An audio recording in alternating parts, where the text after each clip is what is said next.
Hello and welcome to the second episode of the Nations of Charlemagne series. Today we'll be talking about the origins of the Germans, their language, mythos, ethnos, their early interaction with the Romans, through to the emergence of the Goths, the companion episode to last week's discussion on the Gauls, before we move on to the Great Migrations next week. I am very lucky to be joined by Columba. Hello, everyone. And by returning guest from last week, Marcus Pertinax. Greetings, everyone. Wonderful both to have you on here. We'll start this discussion, if that's all right, by going through the etymology of Germania. So I'll go over it a bit, and if anyone wants to contribute, please do so. So from my understanding, Germani is a Latin word, but its actual origin, its actual etymology is Celtic, and I think there are three schools, but one has been sort of largely discredited. So we'll talk about two schools. Ger meaning deriving from ger, the Celtic word ger, meaning neighbor. So this is a Celtic word referring to the various tribes of what would later become Germania Superior and Germania Inferior. So the Nervii and the Treveri. Another etymology from it, which comes from Jacob Grimm of Grimm's Brothers Grimm fame, is Garim, or Germ, which means battle cry. Do either of you sort of favor any of those interpretations? The battle cry one's interesting because it lines up with I think Tacitus tells us that that's how the Germans decided their battles. The battle cry was very important. They would hold their shields up in front of their faces before a battle, and they would all shout and scream. And this was so important to them that sometimes if they didn't sound quite right, there was some fear coming through them, they would just call off the battle right there. It was a sort of I guess an omen, if you will, or just a way of getting the feel of the men. So I don't know, perhaps. I mean, the explanation that I'm most familiar for in terms of the usage of the language does come from Tacitus, which I'm sure we'll get to. Yes, absolutely. Of course, the etymology of the Germans is quite difficult, especially considering in modern day usage, so many different languages have so many different ways of referring to the Germans. So we have the word Germany, as mentioned, it's Celtic form, which is repurposed into Latin. If anyone wants to know where the origin of the word Deutsch comes from, it itself comes from an earlier medieval German word, Deutsch, which itself is a reconstruction of Soitskatz, which it kind of means the people of the tribe, or the again, another sort of root word of this is the German word which comes into English as diet, meaning assembly or grouping. So Deutsch, literally sort of the etymology of it is of the people. However, the actual sort of root of that language is much later than Germany. It comes around in the 8th and the 9th century. Another etymology for the Germans are of course the Teutones, the Teutons, the Teutonic peoples, which invariably has fallen back into favor and fallen out of favor. It was very much sort of reintroduced in the medieval eras, and of course the etymology of the Teutons comes from the Teutones tribe, which together with the Cimbrians will invade the Roman Empire in the late 2nd century BC. Of course, the other definition for the Germans is the Alemanni. For people who don't know, first of all, we have the Suabians, who are sort of the main sort of confederation of German tribes we encounter in the Gallic Wars. And they would later become, in the 3rd century AD, the Alemanni. And of course, that tribal confederation in Swabia and Alsace, which is mentioned by Cassius Dio, will then later become the French word for Germany, Allemagne. In terms of the rough sort of designation of the actual territory of Germania, we have here up for you a map which is roughly the Roman interpretation of Germania. Yeah. Of course, this is Tacitus writing, so this is after the Gallic Wars, even though, as we'll mention, there were Germans on the west bank of the Rhine as well. And there was some interaction with the Rhaetians, which is this area below the Danube, what we consider to be Bavaria here. So his rough description of Germania is basically, the lands beyond the Rhine and the Danube. And as far as they extend, they extend up into the Carpathian Mountains in Ukraine, even though there's some dispute over tribes such as the Bastarnae to be, because again, they're their own sort of roots are very complicated. Some consider them to be, Celtic, Scythian, There's a or lot some of sort of debate, mix. especially when you get to like Attila and that period, because it's very once you head out northeast, past what's now Poland, etc. Going up north, things get very messy. There's been a lot of debate, for example, around the etymology of Attila's name itself. Whether it's Turkic or Germanic, etc. So yeah, it gets kind of messy once you go to Eastern Europe. But the two main boundaries are the Danube and the Rhine. Yes, and of course the northern boundary characterized here as the Vistula. Even though I think it's important to note that the Romans, other than being aware of the amber trade, which was going on throughout the Baltic Sea at this point, the Romans would have had virtually no contact with any sort of tribes beyond the Vistula. That was very much the periphery of the known world at that point. Of course, in the east, north of Crimea, they would have interaction with the Scythians, who would later become, the Sarmatians, Roxolani, then the Huns. But I think very much the Vistula represents the sort of the end point of Roman knowledge of the Germans. So it's very hard to sort of characterize, because again, unlike Gaul towards the end, there wasn't some sort of concrete geography or an established people. They were never able to temporarily unite as the Gauls were. In the face of the Romans, even though with Arminius we have a semblance of unification. So this and also I think it's important to note that we'll come in later when it comes to language, that all these people aren't necessarily the same in terms of a unified culture. So moving on from the etymology, unless anyone has anything to say. Did we cover the quote from Tacitus in which he describes that the name Germany, it comes from tribes who crossed the Rhine and then drove out the Gauls? Like, because that's a very explicit thing to cover there, right? Yes. I mentioned that at the beginning. That's where Ger comes from, which is referring to the Nervii and the Treveri, who were tribes that settled on the west side of the Rhine. You're bordering what later become the Roman provinces of Belgica. So yes, I did introduce that right at the beginning. Forgive me. It's been a long one. if that's all right. So now to the the prehistory, the chronology, and then the culture of this of these peoples. As we mentioned last time, with Gallic culture, we have the distinguishing into the Hallstatt culture and the Latin culture. At the same time, we have, even though there isn't necessarily a complete break between the Hallstatt culture, elements of the Hallstatt culture, especially in Austria and Upper Germany. And when I mean Upper Germany, I mean Upper Rhine. So I mean Bavaria, Swabia, were very much influenced by Hallstatt culture.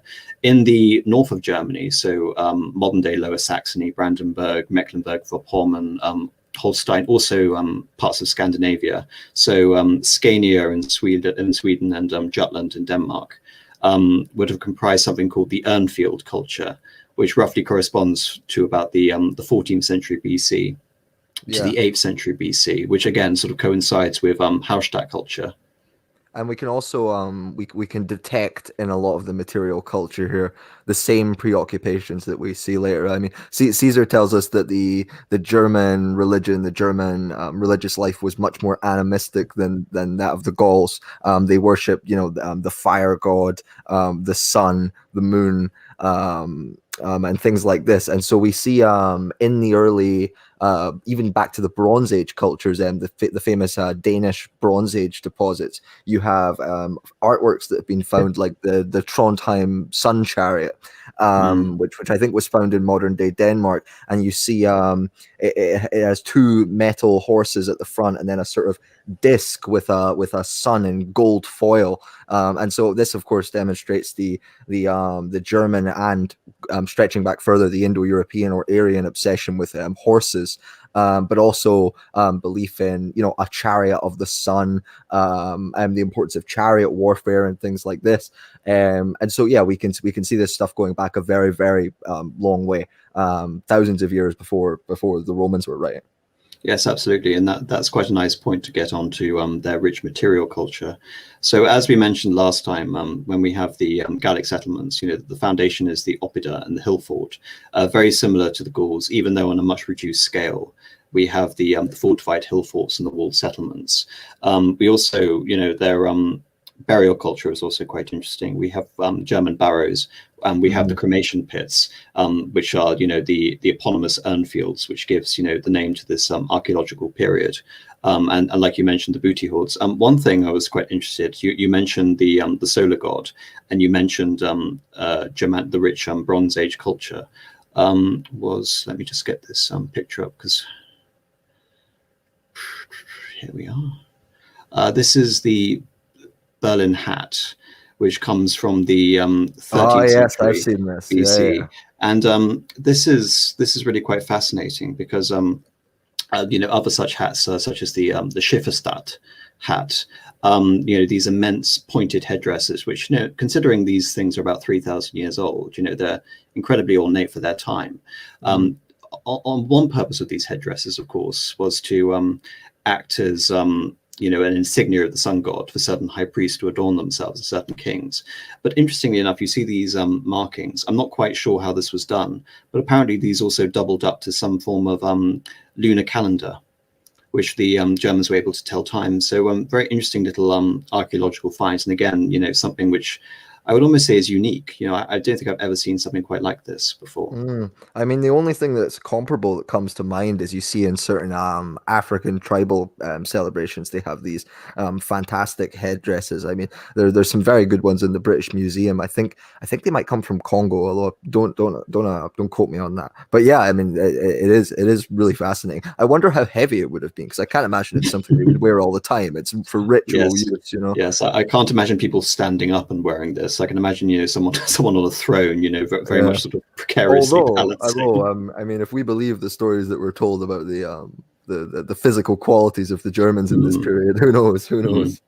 But nevertheless, the sources you're mentioning, nevertheless, are 1,000 years after this period. So we sadly really have no way of knowing this sort of the sort of people, because again, they left no written culture, which is I don't know. I think you can use typology and things like this and draw comparisons. I mean, you have no conclusive proof in terms of language, but you can make some pretty educated guesses.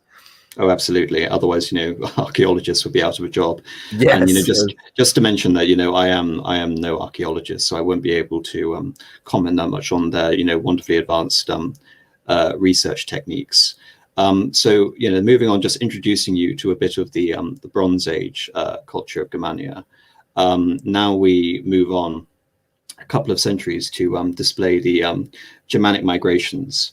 So from about the 8th century onwards BC, as we mentioned, we have the end of the Urnfield culture and the beginning of migrations from Scandinavia into Low Germany. And this, as we mentioned, would expand into modern day Poland, Bohemia, and regions across the Rhine, of course, and Swabia, and as far east as Ukraine. In contrast to the Latin culture, we mentioned that it's much more southerly. As you can see from the map here, again, that originated in Switzerland.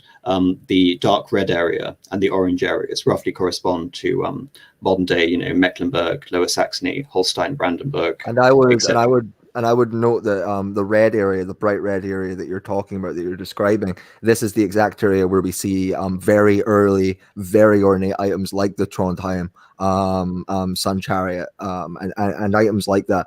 And it's really interesting because I believe Snorri Sturluson, one of the saga writers in the Middle Ages, he describes I believe it's him. He gives a sort of an etiology of Odin as it being a sort of an actual king who had been deified. And I'm pretty sure he describes the home of the Aesir as being around here as well. And so you do kind of get this impression that Germanic culture in a way emanated from this area, or it was very important site of cultural diffusion, we might say.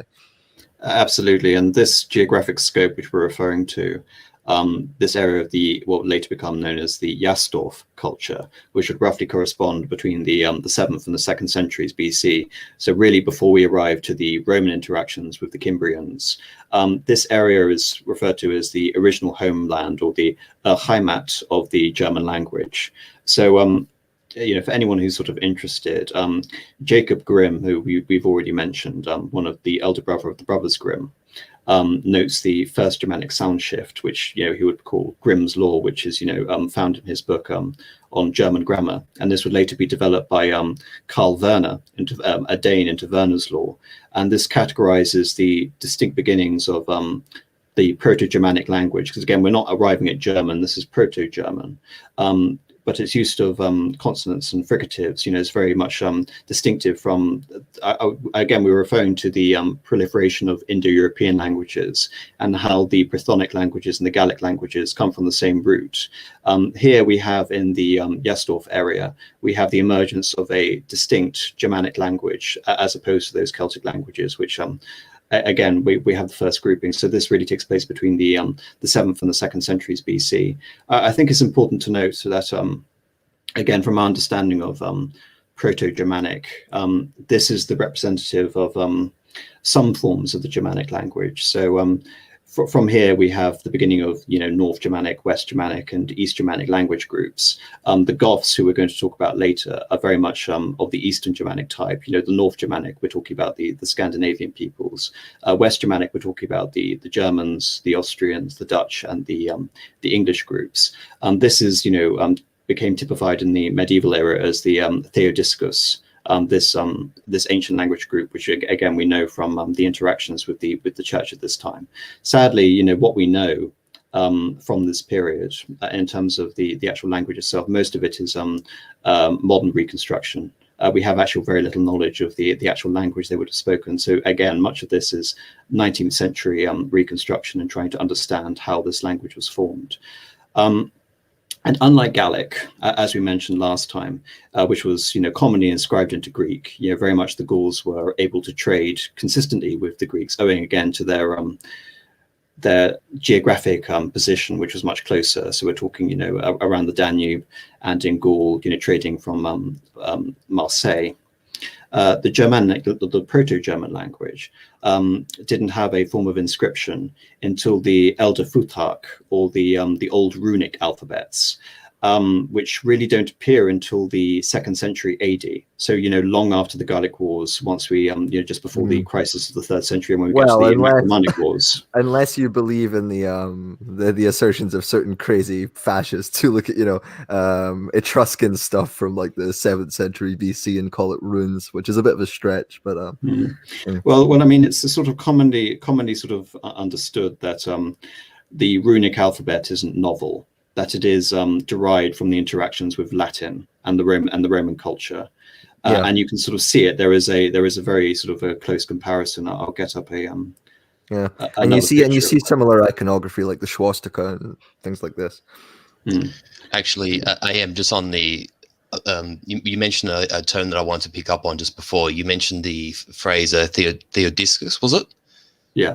Theodiscus. In Latin languages, so I'm saying this from the Italian perspective because I'm half fluent in Italian. For Latin speakers, they actually have a different word for the Germans and the people and things which are German and the country, right? So in Italian, they would call Germany as in Germania, which is obviously derivative of the Latin Germania. But Italians and Spanish and many other Latin countries actually refer to German things as Tedeschi. And Tedeschi is derivative of the term Theodoscius because it essentially enters into Latin languages via ecclesiastical Latin. Yeah. Oh, I see. That's interesting. That's fascinating. No, thank you very much for that. Sorry about that. I know that was a bit of a tangent, but I thought it was important. Oh no. It's all relevant. We love tangents here. Don't worry. Yes, we do. We were talking about the various etymologies. So Theodisci. So again, another etymology to throw in there for the Germans. Quite. Thank you, ecclesiastical Latin. So yes, it is important to understand that again, for people, that there is a differentiation between classical Latin and again, ecclesiastical Latin, and indeed, modern reconstructed Latin, which is very much used in scientific language. So moving on from that, I think it's just important to understand, in terms of the runes, very much it's derived from interactions with the Latin alphabet. So it's italic in ultimately its form. And in terms of like the proliferation of these runes, we know from the proliferation of these runes sort of goes up in various manuscripts and even sort of legal codes all the way up until the 1300s. So, these would exist for about 1,000 years, this form of runic writing, and of course they would be most popularly exemplified by the Vikings. So our knowledge of most of German society comes mainly from Roman sources, and indeed by medieval sources that will come later. And we do have quite extensive amount of Gothic archaeology. And in terms of the language, we'll talk about the Gothic language towards the end. But principally we are learning about the Germans from oh, sorry, there's a problem with my computer. Sorry, I just need to turn off. Hello. Sorry, there'll be a bit of rumbling. I'll try and speak over it. But so moving on from that, does anyone want to talk about the famous book by Tacitus on the origins and situations of the Germans, or Germania? Well, I mean, Tacitus makes a lot of very bold assertions in the Germania. I mean, this is where the I mean, if you look at a lot of the 19th century and early 20th century literature on Germany, a lot of the stuff that later on was taken up by the National Socialists and what have you. There is this idea that the Germans are sort of a pure race in the purest sense of that term. They've had no intermixture with other peoples, or at least it's not. They weren't. The 19th century scholars weren't arguing that was the case. Now they acknowledged that there was lots of admixture now, but their argument was, well, in the earlier period, in the ancient period, when Tacitus was writing, the Germans were pure and untainted. They all had blonde hair and things like this, and they were untainted by foreign blood. And of course, it doesn't take a lot of thinking to understand how that assertion and then the awareness of the mixture in the 19th century and the difference between the ancient and the modern period resulted in a lot of Nazi policy and things like this. But Tacitus tells us that the Germans were in his opinion unmixed and unique and autochthonous. So from the area, they hadn't migrated there. I mean, that was a common belief in the ancient world. The Athenians, I believe, were of that opinion that the first Athenians had sprung from the ground or a tree or something, and so this is the view that Tacitus takes, and his evidence for this, he talks about the uniform appearance of the Germans. They all have red or blonde hair, piercing eyes, and giant frames, and so to him they seemed extremely homogeneous. Of course, we know that the ethnogenesis was a result of Western hunter-gatherers and agricultural peoples being conquered by the Indo-European charioteering peoples who came from the steppe to the east. So there is a mix there. But in terms of perhaps the Germans had been so you have these migrations which happen, third millennium BC. But of course, the Germans then formed as a people. We have German language and or at least ancestors of the German language. And so you can make this argument that they were very contained from a certain point until, by the time you got to Tacitus, you could make this argument that they were homogenous. But yeah, it's a very important point that Tacitus makes, and has had a lot of consequences.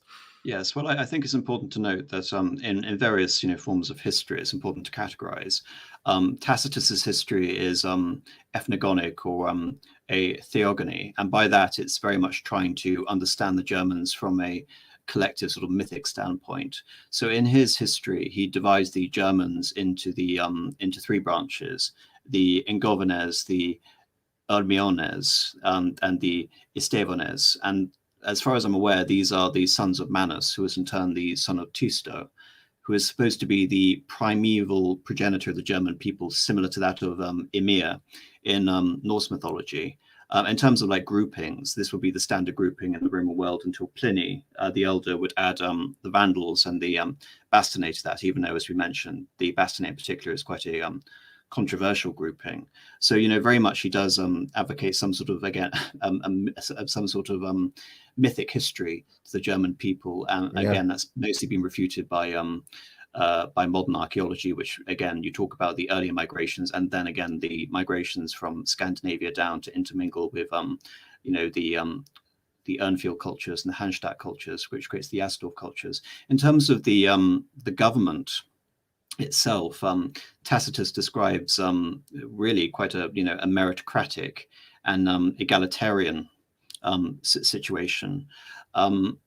Even though Caesar is points out in his commentaries on the Gallic Wars that there is no Druid class, I think it's important to understand that there is a priestly class in German society, especially a female priestly class, and that women were given a very high place of respect in German society, and marriage was typically monogamous, and the Romans thought again this was a sign of some form of moral integrity.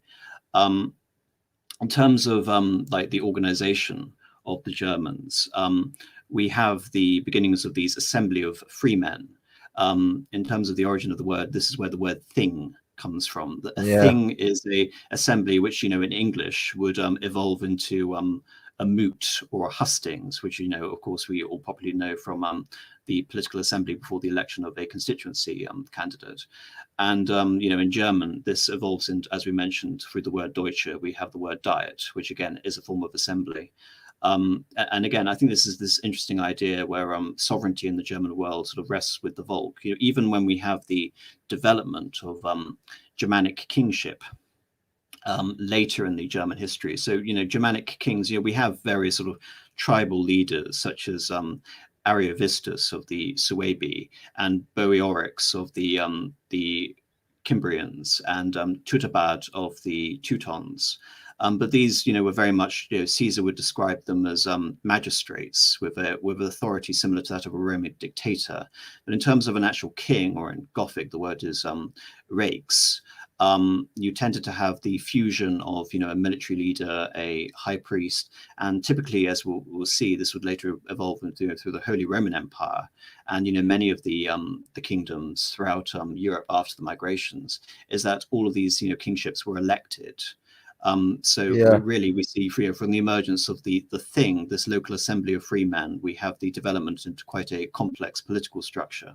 Yeah, I mean, and that's a important point. You mentioned the sort of egalitarian structure of the society, and it's interesting. Tacitus tells us that even the slaves or the servants were treated somewhat well. They could have their own house and they would tend the crops, and in a way they were sort of like a peasant or a serf, and from what I can tell, the idea of chattel slavery or on the scale of the Greeks or the Romans was unknown to them, but one or not unknown, but far less common.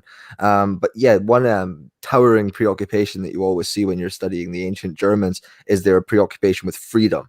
I mean, Caesar tells us that they would they couldn't bear to sort of live next to each other, and Tacitus corroborates this.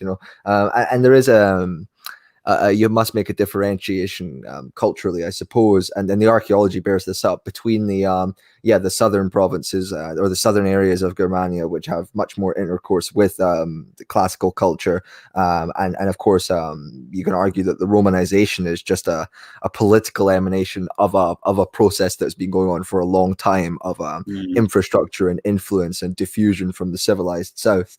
So there's definitely an argument there, but this is backed up by the archaeology. You see farms and a lot of agriculture in the south along the Danube and the Rhine, around that area. But once you go up north, it gets more and more scant, and there was more and more forest. I mean, we had the gigantic Hercynian forest, which ran through most of Germany. I mean, I believe the Black Forest is a sort of remnant of it. But I mean, the people could barely stand living next to each other. There's not any evidence of very large urbanization. I mean, there's evidence of sort of hill forts, maybe 10,000 people maximum, although they're very rare. Many of the peoples in the far north are described as using bone by Tacitus, and wearing furs and barely wearing any clothes. And so we get the idea that some of these peoples were really primitive technologically, at least, but they did have a capacity for collective decision making, I mean, you mentioned the Confederation of the Suevi. In the last stream, we talked about the land of the Carnutes and how it was sort of held as a sacred sort of place. Well, within the Confederation of the Suevi, there was a tribe called the Semnones, and they had a similar situation where all of the tribes from the Confederation and some other tribes would come and make offerings to the gods at their special shrine, which was a sort of protector of the people. Tacitus actually tells us that if you fell over in the shrine, you couldn't stand back up because the god had humbled you, and so if you wanted to leave the shrine, you had to roll out, which I think is a pretty wonderful image. But it has a rather pragmatic streak to it, doesn't it? Well, I quite like it. Like insofar, even if you're a servant or you're a prince, so like Arminius, doesn't matter what standing you are in society. If you fall in the temple, you roll out like any other man. There's kind of like a strange egalitarianism to it, you know. There's a lot of this, and I can't remember if Tacitus says it, but I'm pretty sure in a lot of cases, sentences of murder were restricted to the priests. They were the only ones who could execute it, but maybe I'm getting confused. But I mean, you do see that it was a culture that valued individuality and freedom, but there was a strong tribal sense, but very different from the civilized South.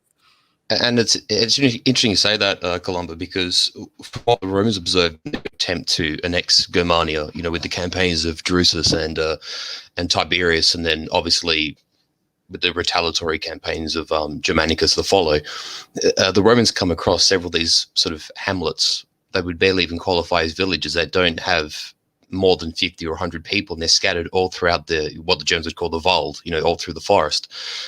Between the Rhine and the Elbe, there'd be dozens of these little communities, and they'd be, you know, however far apart, you know, they might be a given frequency from each other, but they wouldn't be densely populated. And a part of that sort of rejection of urbanism, and a rejection of urbanism that is greater than what the Gauls even would demonstrate, that for them an individual sovereignty was an important thing, but not in like some sort of lolbert kind of way, but in a very sort of earthly kind of visceral, tied to their natural world sense. Yeah, they very much embrace that, and it's something I think even astonishes the Romans, to be honest with you. And I think this goes a long way. This sort of not a strong attachment to the land. I mean, Caesar tells us that they would change their land pretty often. You know, every year in some places they would all get up and move somewhere else and reapportion land and settle scores, etc. And you must understand this when you look at the massive migrations that we talk about. You know, these people were remarkably able to just pick up sticks, and of course, you do see a similar situation with the Gauls, but with the Germans, it seems to be even more intense and disorganized, and still nothing's settled. It's just a brew of peoples in some places, and they're all moving around. So but there is a lot of variety within Germania, and I think that's important for people to get. They're not just all barbarians running around naked. Well, just before we end this topic on sort of sovereignty and this little tangent we've indulged ourselves on, you think just reflect momentarily on the fate of Arminius, you know, the great hero of the German tribes that, you know, vanquishes Varus and his 3 legions in the Teutoburg Forest. He basically becomes too big for his boots, and even after getting the better of the is it the Marcomanni, he ends up defeating after his squabble with Germanicus. He is slain, and he's slain by his fellow Cherusci. He's slain by his fellow kinsmen because they believe he's simply accumulated too much power, and he starts to act in a kingly fashion, which is un-German to them. It's it's not their way. Yeah, we might argue that. I mean, I don't know. Are we getting ahead of ourselves, AM? Do we want to say we are getting a bit ahead of ourselves. If Sorry, that's right. But nevertheless, you know, we are making sort of these broad generalizations before we get into chronology. So if you want to sort of bring up specific examples, please do so. But we will be revisiting Arminius. There's been a little war raging in the chat, and I want to put a stop to this. The Magyars and the Huns are not the same people. Okay. Moving on. Okay. Right. Okay. All right. Now, I would like to talk about the mythology, if that's all right. You know, moving on from that topic on the conception of Germania, which is very interesting. Thank you both very much for those contributions. We already have, you know, similarities with the Celts, even though, as we mentioned, there are, you know, major distinctions. So we have, you know, human sacrifices, we have divination, we have animism. in particular, Tacitus says that the Suebi would sacrifice Roman prisoners of war. In the Gallic Wars, though, as you mentioned, Columba, Caesar would refer to the German belief system as primitive compared to the intricate customs of the Gauls. As you mentioned, they had no druids, and they would only worship the elemental forces of, the sun and the moon. Ironically, he's correct, but referring to a much older incarnation of the Germans, because this is contradicted really by everything that Tacitus refers to. For example, Tacitus would look into the esteemed role for the German seeresses, who played very interesting roles, kind of similar to that of the Druids, in terms of both instigating rebellions against the Rome, such as we have one by name, the Seres Veleda during the Batavian rebellion of 69, and acting as tribal envoys, but also as agents of human sacrifice. On the one hand, you have the Seeresses, garroting and sort of cutting the throats of Roman prisoners of war. But there's something I'll get into quite later, which is the German interest in drowning human sacrifices in the bog, which is something I'll elaborate on later. But in terms of again elaborating on this this particular order of the Seeresses, they had a particular association with the goddess of youth and beauty, Freya. I guess if there's going to be a Greco-Roman equivalent, that would be Aphrodite Venus. In terms of like other sort of embodiments of the seers, what was really represented by a seer. Tacitus mentions another seer by the name of Albruna. The etymology of that is possessor of the secret wisdom of the elves. And this again is quite interesting in terms of where we get to almost high fantasy. Again arriving from Proto-Germanic mythology. Elves, basically the association with the word elf is similar to that of sort of white. They play, a prominent role in Germanic and Norse mythology. They are believed to be, possessors of supernatural beauty, possessed of magical powers, also have a general ambivalence towards men, and are basically portrayed in terms of like bringing, either seducing men or being the harbingers of illness. And again, in terms of we do see parallels, right, with fairies and such. Oh yes, fairies, of course, being the derivative in Irish mythology, which is where we get the cut. I'll just bring up another picture here. Give me a second. Right here. So yes, it's Oh, I love that painting. Yes. So and again, we see this in the modern sort of reincarnation of or sort of reformulation of German mythology. So, for example, you could very much ascribe these characteristics to the Rhine maidens in Wagner's Ring of the Nibelung. Very interestingly, in terms of the characteristics of the elves, these pesky little creatures who can essentially help or hinder people who come across them. In terms of sort of Christology, there is an assumption that the idea of an elf was later appropriated into the Christian concept of a demon, which is quite interesting. Yeah, there's a lot of that. Yes, a lot of appropriation. In terms of like the general deities that were worshipped, of course, we have Wotan, who in Anglo-Saxon would be Wodan. And of course, in Norse, Odin, the characteristic king of the gods with his. The Romans usually refer to him as Mercury, right? The Caesar refers to Mercury as having a particular significance to. I can't remember whether it was Canones was the Gaelic equivalent of, or something like that, the Gaelic equivalent of Mercury. But Wotan wouldn't be an equivalent of Mercury, even though again he wouldn't be quite an equivalent of Jupiter or Zeus either, because then of course the Germans have Donner, who again is more popularly known as Thor in Norse mythology, who is the god of lightning. So again, you can almost say that Odin and Donner are almost combined in the form of Zeus. I mean, the one thing I would bring up is I'm pretty sure is Mercury not in Greek tradition the god responsible for letters? Yes, and he's also famous for having a stave or a spear. So there are parallels certainly, but I think looking at the characteristics of Wotan, I think it's too broad a generalization.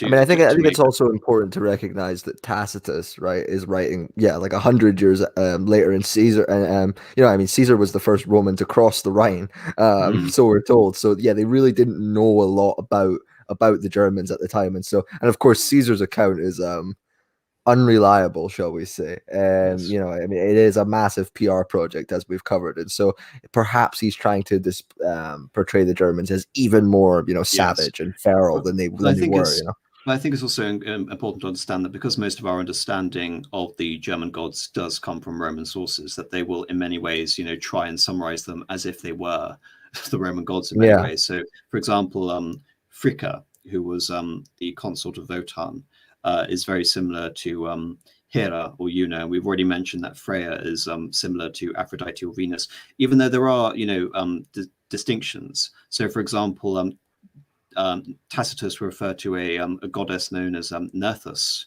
who he considered to be quite similar to the Egyptian goddess Isis. And Nerthus is where we get onto the subject of the nature of human sacrifice in Germany.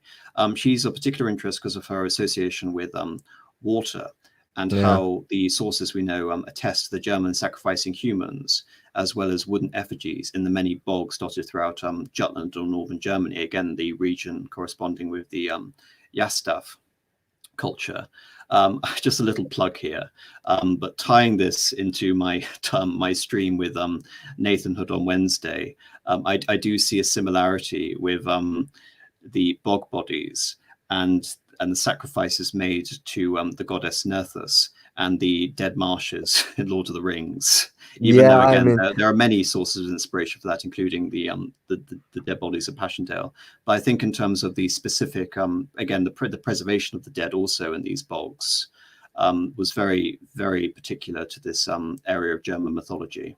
Yeah, and there's very specific. I mean, we mentioned, of course, Lindau man in our last stream, and so there was a lot. Here we have Toland man in this case. Yes, yes. So this is a very widespread tradition, but it is fascinating how accurate Tacitus's account is, which of course, I mean, it demonstrates just how quickly the Romans had learned. You know, in the space of a century, they had a much more advanced knowledge of the Germans, and Tacitus actually tells us that they used imagine sort of a giant wooden staple or a wedge, and they would you know, slam it over someone's hand or their chest, and they would drive them into the bog with this wedge. That's what Tacitus tells us, and we have actually found these wedges. You know, they have been preserved on many of these bodies, and so that did happen. And we also talked last time about, you know, the peculiar lack of any scarring or hard wear on a lot of the hands. And again, Tacitus tells us that the men who were plunged into the bogs in this way were men who, I mean, it's translated in a couple of ways. Some people will say unnatural lusts. Other people will say men who shamed their bodies or defiled their bodies. I mean, I think it's pretty obvious what he's getting at there. But yeah, it's in addition to the Germanic focus on freedom, there is also a hyper masculine culture in many ways, and weakness just seems to have been absolutely scorned, you know. So yes, I mean, we're sort of reaching the end of the comments I have really for the mythology. In terms of the perseverance of this mythology, we'll talk about the Christianization of the Germans later, but Agathias, for example, who is a 6th century Roman historian, comments that the Alemanni of the fall of the Roman after the fall of the Western Roman Empire was still practicing a form of essentially unbridled paganism. So I think it's important to note that this variation of paganism withstands a very long time. And here we're just talking about German paganism. Yeah, it's important to understand that its variation in the North Germanic culture, the Scandinavian Germanic culture, is able, to last, several more centuries. After the 7th century, yes. I mean, far longer than that, I'd say, right? I mean, if we include the Vikings, it's the majority religion, yeah. But yes, the Vikings very much. There's Christianization towards the end of the first millennium.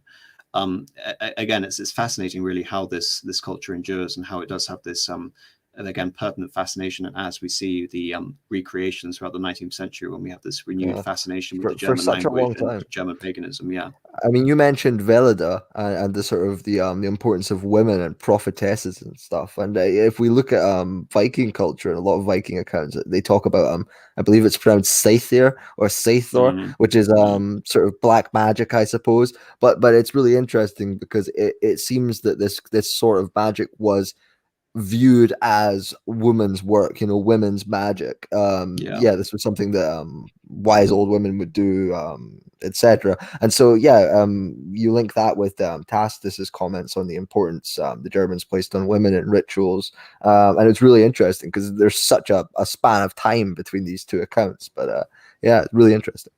Well, an interesting thing is in respect to the women sort of question in the German sort of mythos in German society. Tacitus makes a really interesting observation at the end of the Battle of Vercellae, the last battle of the Cimbri fight against Marius, or Vercellae, depending how you want to pronounce it. Yeah. And when the men finally yield the battlefield to the Romans, the women are more or less, cutting down their own husbands and fathers and brothers and strangling their children, so they're not basically forced into Roman captivity. Like, they're sort of the guardians of this liberty that they refuse to give to the Romans. As ghastly as that might sound to the sort of the sensibilities of modern mind, there's a degree of admirability in that. Oh well, the ancients really admired it because it goes all the way back to if you read Aristotle, and he talks about the natural slave. What defines a slave? It's somebody who is willing to tolerate that condition. Yes, which again sounds very harsh to our ears, but which the Gauls and the Germans just almost refuse point blank. And so it demonstrates that, there were peoples like this. But you see that a lot in the ancient world. At this time, people were just in many ways so much more extreme. But yes, quite. Yes. Someone in the chat is mentioning the Sigmbrian Knot. What is the sort of symbolic significance of that? Again, it's something you see typified throughout many iterations and figurines of the Germans. Funny, it was addressed to me. I got no idea, so I want to handball this off to you, Colombo. What did you call the Sigmbrian Knot? I know the Swabian Knot. Yes, I've heard of the Swabian Knot as well. I haven't heard of the Sigmbrian Knot. I know the Gordian Knot, but that's about where I start and finish. No, the Swabian Knot was a sort of you would have all your hair tied into a sort of I guess Princess Leia kind of ponytail on one side of your head, and that was that was the marker of the Swabi, the vast sort of confederation that took up a lot of I believe the area around the Elbe and further east past the Rhine. It was a sort of marker of. Sorry, the Elbe is east of the Rhine, so it would have been the area between the Rhine and the Elbe. Just for a little geographic clarification, but no, that is I forgot what I was going to say now. Well, yeah, no, it was just a sort of ethnic marker, an ethnic identifier of being a part of that super tribal sort of confederation. It's kind of the antithesis, if it does have greater significance and resembles some form of free man and the essence of a free German folk. It's sort of the opposite cast of the Qing dynasty pigtail, which of course is the illustration of the domination of the Manchus. But anyway, I think unless we have any sort of broad comments to make about the German civilization as a whole, we can dig into the chronology. One last point I would make is the focus on horses that we see, and Tacitus tells us of a ritual that took place in one of their holy sites where they would take a chariot with sacred horses that were kept in the grove and that were never ridden by anyone, and they would hitch the horses up to the chariot, and then they would just drive it on, and they would say that the goddess was driving the chariot, or the gods were driving the chariot. And again, that's something that you see a lot is the equestrian focus on the culture and the importance of these things, even if their equestrian nature as a people had been tamed after 1,000 years of settlement. It's we see this continue. That's the last point I'd make. Marcus? I kind of have a point. Columba was talking a little bit before about Tacitus making references to the physique of the Germans. I ironically have a quote reflecting that, but it's actually from the opposite end of our timeline. It's actually an anonymous quote from the Constantinian period. So shall I read it now to respond to Columba, or shall I leave it for later? No, she'll do it now. Okay. Sorry, let me just, I've got it in my notebook. I did write it down. And just for context sake, it was when, because after Constantine became the sole emperor, he led several campaigns over the Danube to sort of pacify the Goths and the Sarmatians that were there. And he really made an effort to incorporate federati into the army to decrease the barbarian threat across the Danube, and B, because of the result of the civil wars between himself and Maxentius and Licinius and what have you, he did have to sort of plug the gap in the Roman manpower. So this is an anonymous quote from someone observing in Constantinople just as he had built the city. Where am I? Sorry, this front page. At the gates of the palace, you can see lines of barbarians with distinctive types of appearance. Hair and beards, grim faces, terrifying glances, and unsurpassing bodily size. Some with red complexions, some pale as snow, some more black than shades of ebony. And you think that was written and observed in the 3rd century AD, or rather the 4th century AD actually, or 300s, and the Romans' perception of the Germans and the Gauls from 500, 600, 700 years earlier was probably no different to that. Yeah. I mean, you even see Arabs later on, in the 12th, 13th century, referring to their massive stature. They're as tall as date palms, etc.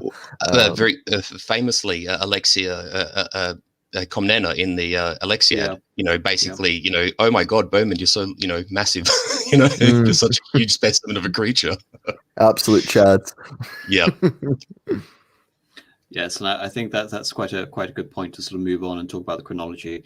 I think one thing that we are noting consistently here is how, especially in North Germany, the climate was significantly harsher than it is today, and the forests again. Germany was significantly less deforested when compared to someone like Gaul. And the early history of the German peoples, moving on, of course, we're going to be talking about the Great Migrations next week, is in many parts a history of large-scale migrations. And, Tacitus mentions that this is due to the inhospitality of the climate. Again, that no one would want, preferably, to live east of the Rhine. But in terms of the context between the Germans and the classical world, and by the classical world, principally, we're talking about the Greeks and the Romans. The first sort of mention we have are through the Bastarnae, and as we mentioned, that's already dubious because the Bastarnae, who were interacting with the Macedonians in the various conflict of the Diadochi after the death of Alexander throughout the 3rd century BC, it's dubious as to whether the Bastarnae were really Germans or, again, they were mixed Celt or Scythians. The first, again, real entry of the Germans into the classical world is through the Cimbrian Wars, which, start in 1103 BC and end in 101 BC.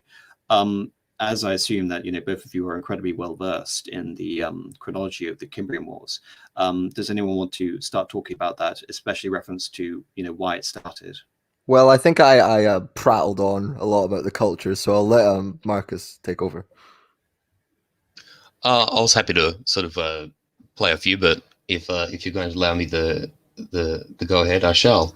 Well, yeah, essentially the Cimbri were a tribe that a Germanic tribe that lived around modern day Denmark, what was probably historically called Jutland, or could be referred to as Jutland.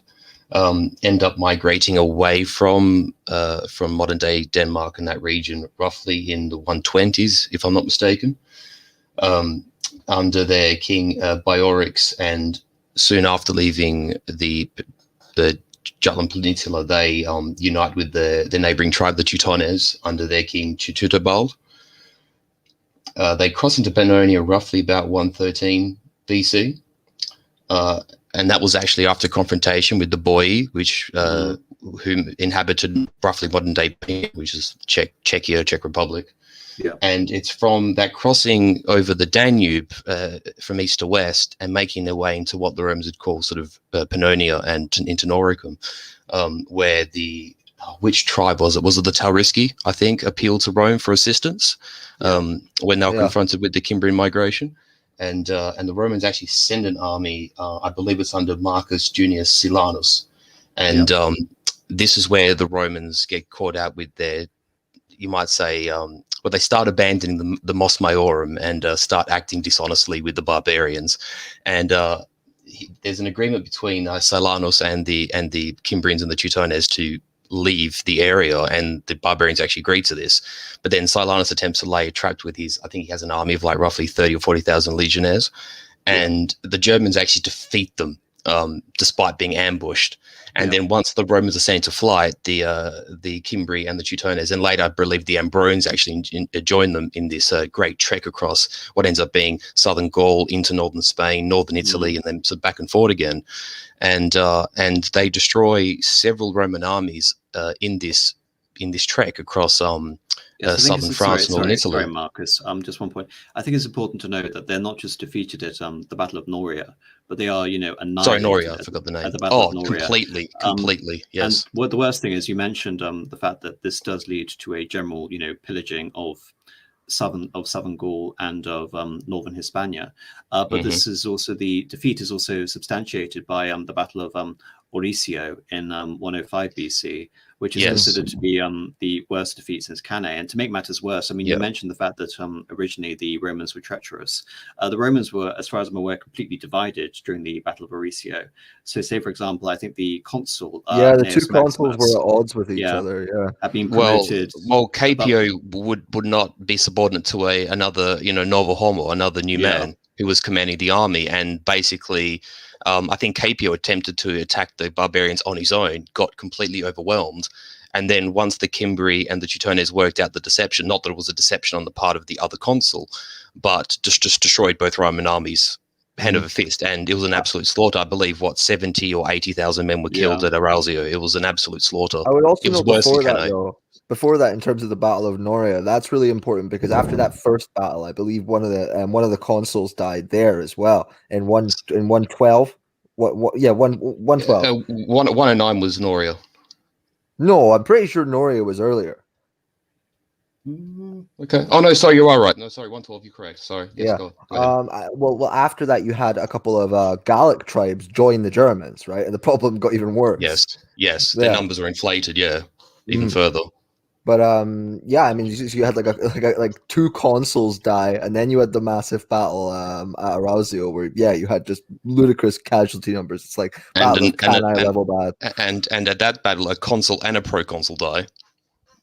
And of course, the Rome itself isn't exactly stable at the time. I'm pretty sure there's all sorts of the economic problems and dissatisfactions with slaves and allies. So it's a very unstable situation. But then the only respite the Romans get, though, is they do intercept, I think it's the Teutones outside of Tolosa, which is modern day Toulouse, actually throw them back temporarily. But then the Romans march headlong into the barbarian trap and get more or less ambushed again at Burdigala.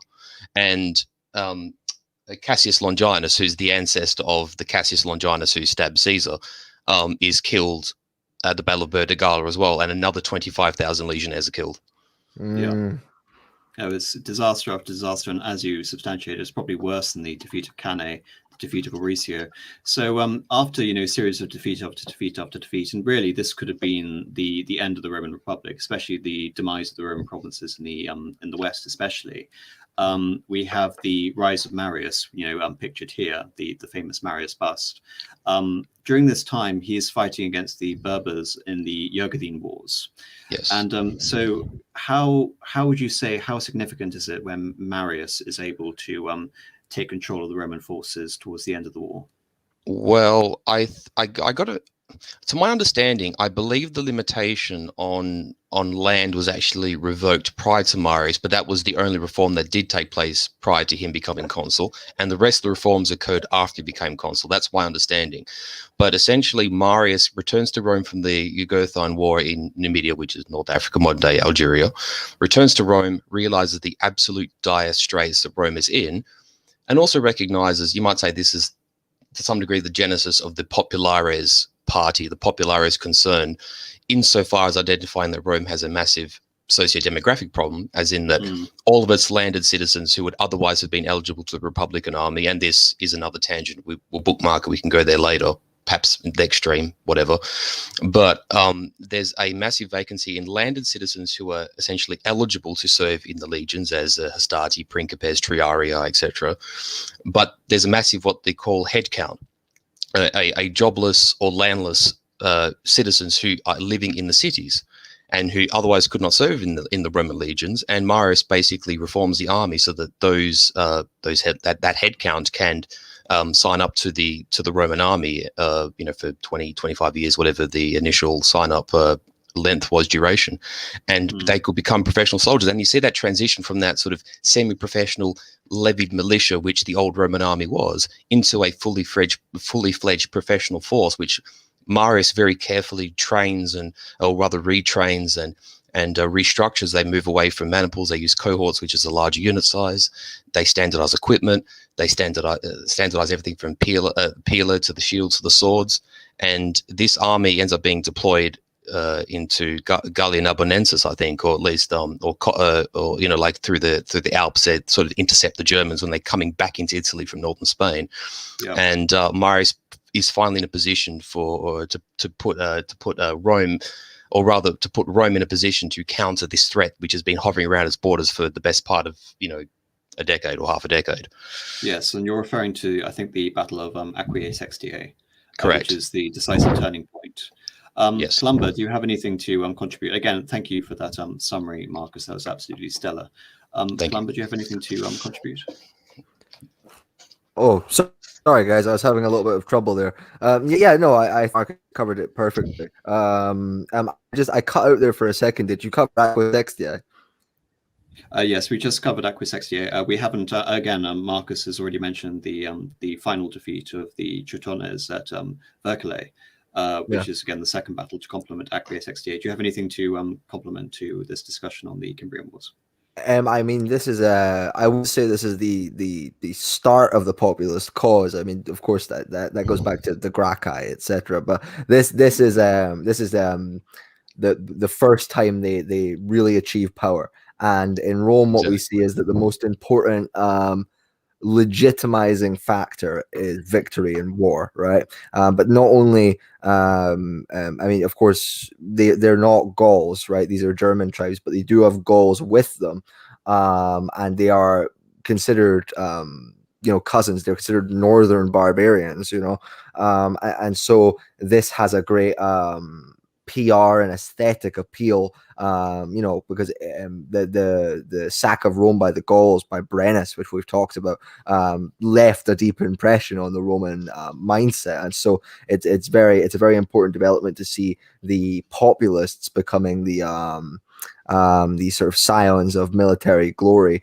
in a way that they hadn't been able to before. I mean, perhaps we do know that Tiberius Gracchus, who of course, he was from Scipio Africanus's family, so military prestige. But I'm pretty sure he was given a command and he requited himself very well. But it was a minor command. But the people did love him for it, and so we do see this in the Third Punic War. I believe so. Yeah. Around the time of Scipio Aemilianus, I think he might have been serving under when it was just a fiasco, and he did very well, which shows you how clued up the people in the city of Rome were about military operations abroad. The very, very important moment for the populares, and of course, Marius was the uncle of Julius Caesar, who I assume we'll get to next, actually. Yes, absolutely. We move on. Again, that's the first major iteration. And again, I would say it's fair to say that this establishes a firm hatred of the Germans in the minds of the Roman populace, which will again help and aid in Caesar's conquest, which we'll get to. So when we have the beginning of the Gallic Wars, in terms of understanding the Helvetii, as far as I'm concerned, again, correct me if I'm wrong, but the Helvetii weren't Germanic peoples. They came from Rhaetia, which is, the modern-day region of Switzerland. But the first sort of major encounter between Caesar in the Gallic Wars and the Germans is with the Suebi under Ariovistus, when he defeats them at the Battle of Vosges in Vosges in 58. Am I correct?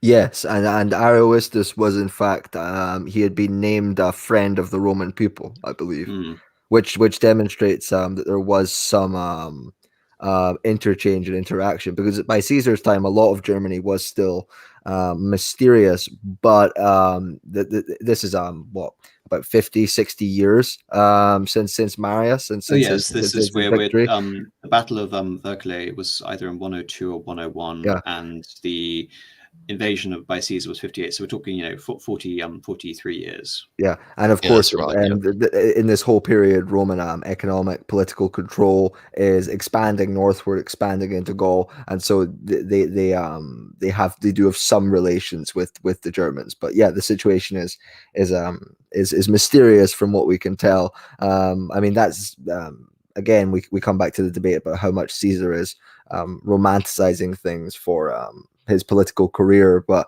I think there's a good argument there. I mean, he was decreed something, all the days of Thanksgiving after crossing the Rhine. So I do think there was a genuine fascination with what Caesar was doing.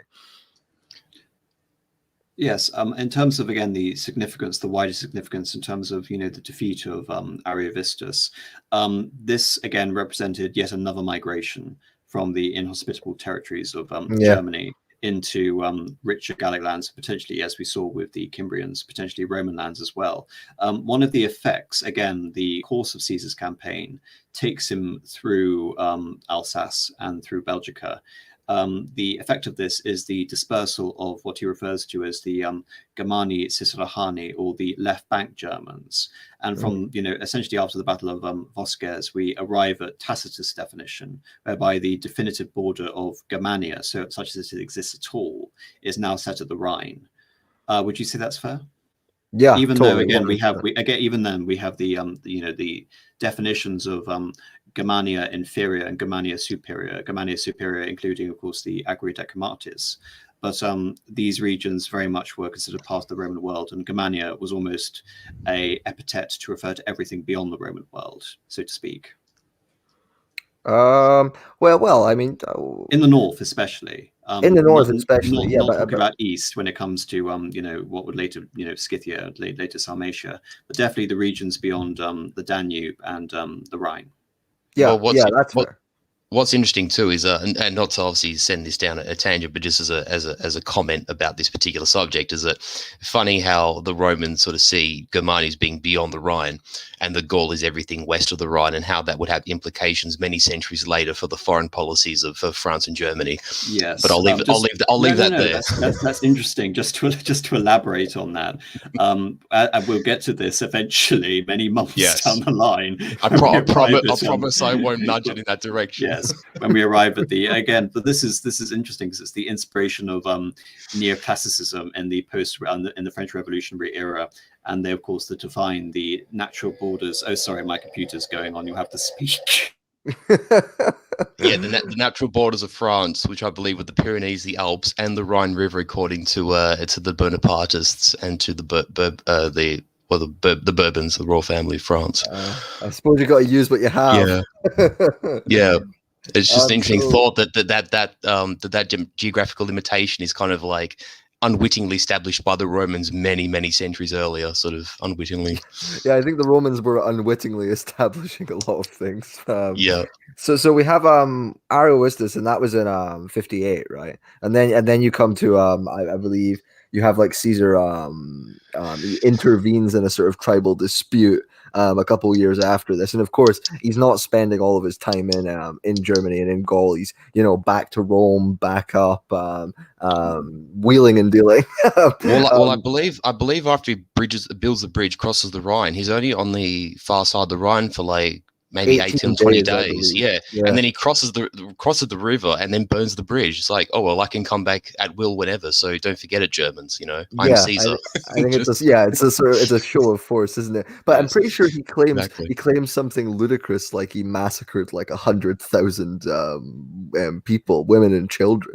It's Caesar. He's just boasting, I love that. I love that he's just allowed to boast about that. But we do see, don't we? We see the Senate trying to come after him for war crimes, which I think is rich. But, well, not that I love it, but just for the sake of the discussion, as a reflection, the Romans can literally, destroy Carthage and completely ransack Corinth in the previous century, and suddenly Caesar's being trolled for war crimes. It's like, well, nice consistent application of policies here, Senate. Well done.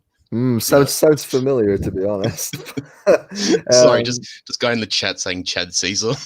Chad Caesar, yes. So it reminds me, someone's been watching too much Dover Hattie. If we're going to Dover refer to Hattie, I'm unfamiliar. You must know him. The unbiased history of Rome series. It's the best. It's so good.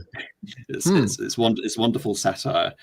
I'll check it out, Columba. Not necessarily as an accurate historical portrayal. Okay, I'll take a look at that after this. To have an animated scene about the Nicorites with Johann Strauss's Frühlingsstummen in the background is quite the amazing thing.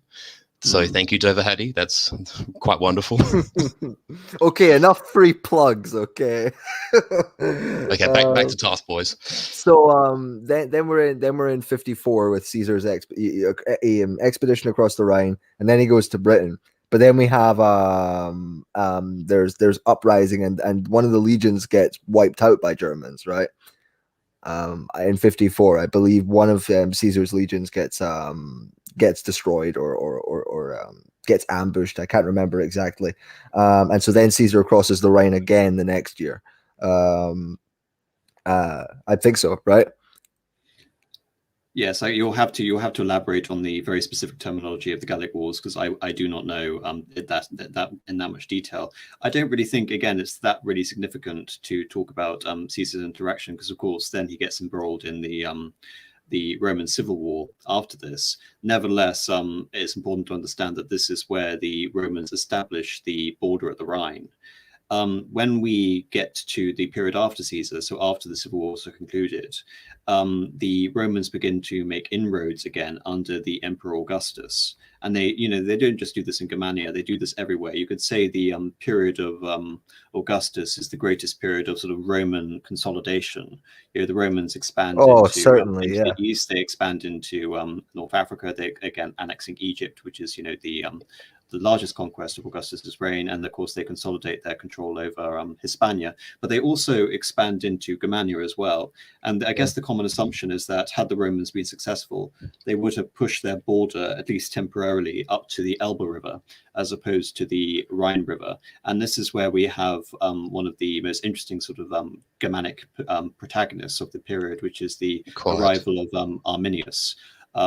So in terms of sort of setting up Arminius, would you like to sort of describe German tribal interaction with the Romans up to this point, and why Arminius was sent to Rome essentially to become trained and educated as a Roman, as having previously been a member of the Cherusci tribe, or again continue to be a member of the Cherusci tribe? He was a noble of the Cherusci, and I believe he was sent to Rome like many young nobles as a sort of I suppose a sort of diplomatic hostage. But he wasn't just a noble; he was the son of the chief, wasn't he? He was one of the sons of the chief. I think both the sons of the chief went. Segimir, was it? Something like that. Yeah. Yeah, him and his brother Flavus were sent to Rome. Yeah. So very much, and then he was in the army. Also, in the army, he rose very successfully during the army. I think he was given Roman citizenship. Beyond that, he was actually given the status of equites, which obviously in Rome is the rank of knight, which is below that of patrician. And he served with distinction on the Roman side, commanding the Cherusci auxiliaries during the Illyrian revolts at the beginning of the period AD. So not only was he sent to Rome as part of this again extension of the Pax Romana into Germany, the forming of tribal alliances, but he not only became well versed in Roman tactics, was able to speak Latin, and he also served under Varus himself. Did he not? Yeah. Towards the end, yes. I mean, he was, the head of the Cherusci auxiliaries, and he had, as I've stated, performed with, total distinction in his role in putting down the Illyrian revolt. So I think, If there's a slight irony here as well, if you look at where Arminius was during the Illyrian revolt, he actually was almost in the same part of the fighting as later Germanicus, who they would after the slaughter at Teutoburg Forest, Germanicus and Arminius would become quite bitter enemies. But during the events of 6 to 9 AD, they were more or less fighting in the same part of Illyria for the Roman cause against the Illyrians.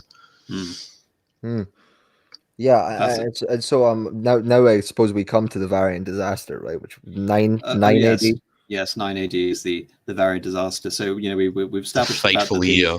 The Augustus had expanded into Germany, and again, there wasn't really anything impeding German expansion. As we mentioned, as with the Gallic elites, many of the German elites were being co-opted into the Roman elite. So very much we could have seen a similar process of assimilation and conquest. But of course, that goes terribly wrong in 9 AD. So does anyone want to go into the details regarding that? Just before we sort of head there, another thing to sort of consider too is, given the German interaction with, not to say back to Caesar, but the interaction with Gaul during Caesar's Gallic War, there's almost this sort of bleed into, well, the Romans have incorporated Gaul into Rome, and therefore, by extension, the Roman influence kind of spills into Germany almost by happenstance, because you have these German incursions, you have the hiring of German mercenaries by Caesar, and you have these sort of German tribes like the Cherusci, for instance, who actually are Roman allies. I think the Chatii are Roman allies as well. And so there's this sort of incremental, almost sort of incidental creep of Roman influence beyond the Rhine.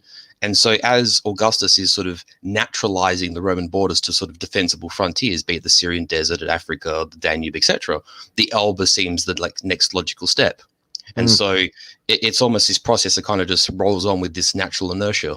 And we can also note that I believe it's in the 20s BC of before this, in the period of consolidation, you couldn't have the kind of fortifications that were set up along the Rhine and in Germany without constant supplies and a lot of infrastructure. And so in the decades coming up to this, we in addition to the consolidation, we see the first Roman road networks, which are established and built by Agrippa in Gaul, and all of these things serve to support the frontier. But we see just this gradual push up from the south heading north of infrastructure. But even Roman settlements, as far as I'm aware, there was also at the beginning of a Roman city in Lanau, which was again evacuated as a result of the defeat of Teutoburg. But I think very much we're getting to the point. So does anyone want to sort of go over the story of Teutoburg Forest?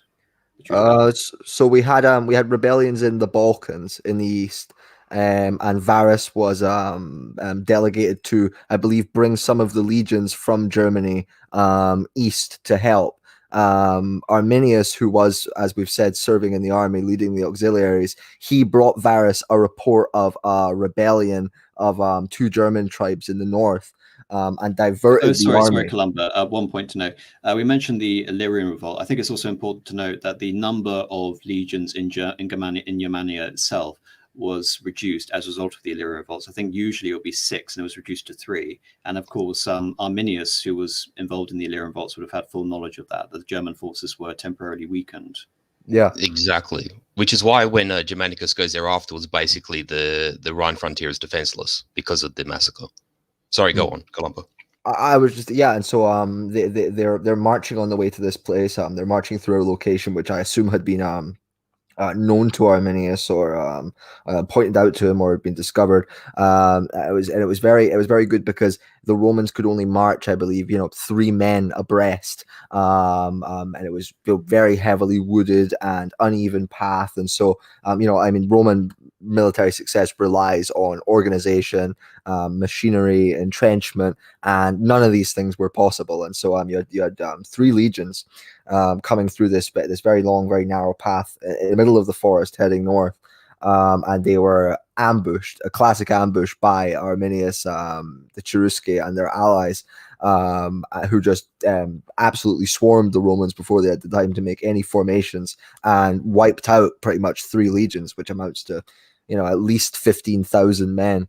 And it was an absolute disaster. Varus himself committed suicide. We're told that when Augustus heard word of the disaster in Rome, he went to the nearest pillar and started banging his head off of the pillar, saying, "Varus, give me back my legions."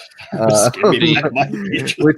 which is pretty. It's a wonderful story. The interesting thing with that as well is that as much as it's a sort of wonderful example of a set piece ambush, which arguably has few comparisons in all history, never mind antiquity, probably sort of Trasimene is the only one that's up there. But the Trasimene doesn't have the deception that Arminius has. Like, Arminius has the most godly patience and he must have been so cool, daring, and the stones to be standing in that Roman tent with Varus for that long and pretending to be an ally. Meanwhile, this sort of this crescendo event is sort of coming up. But what's actually quite interesting is that the battle nearly didn't happen, because once Varus got into Cherusci territory, he was quite happy to sit in his tent and take petitions from the locals and basically arbitrate justice. And Arminius has to sort of conspire to have his allies, in inverted commas, attack Cherusci territory and then sort of go to Varus and say, "Oh, we need to attack these people who are attacking us because we're your allies. So you need to deploy the legions out of this fortress and attack these people attacking Cherusci territory."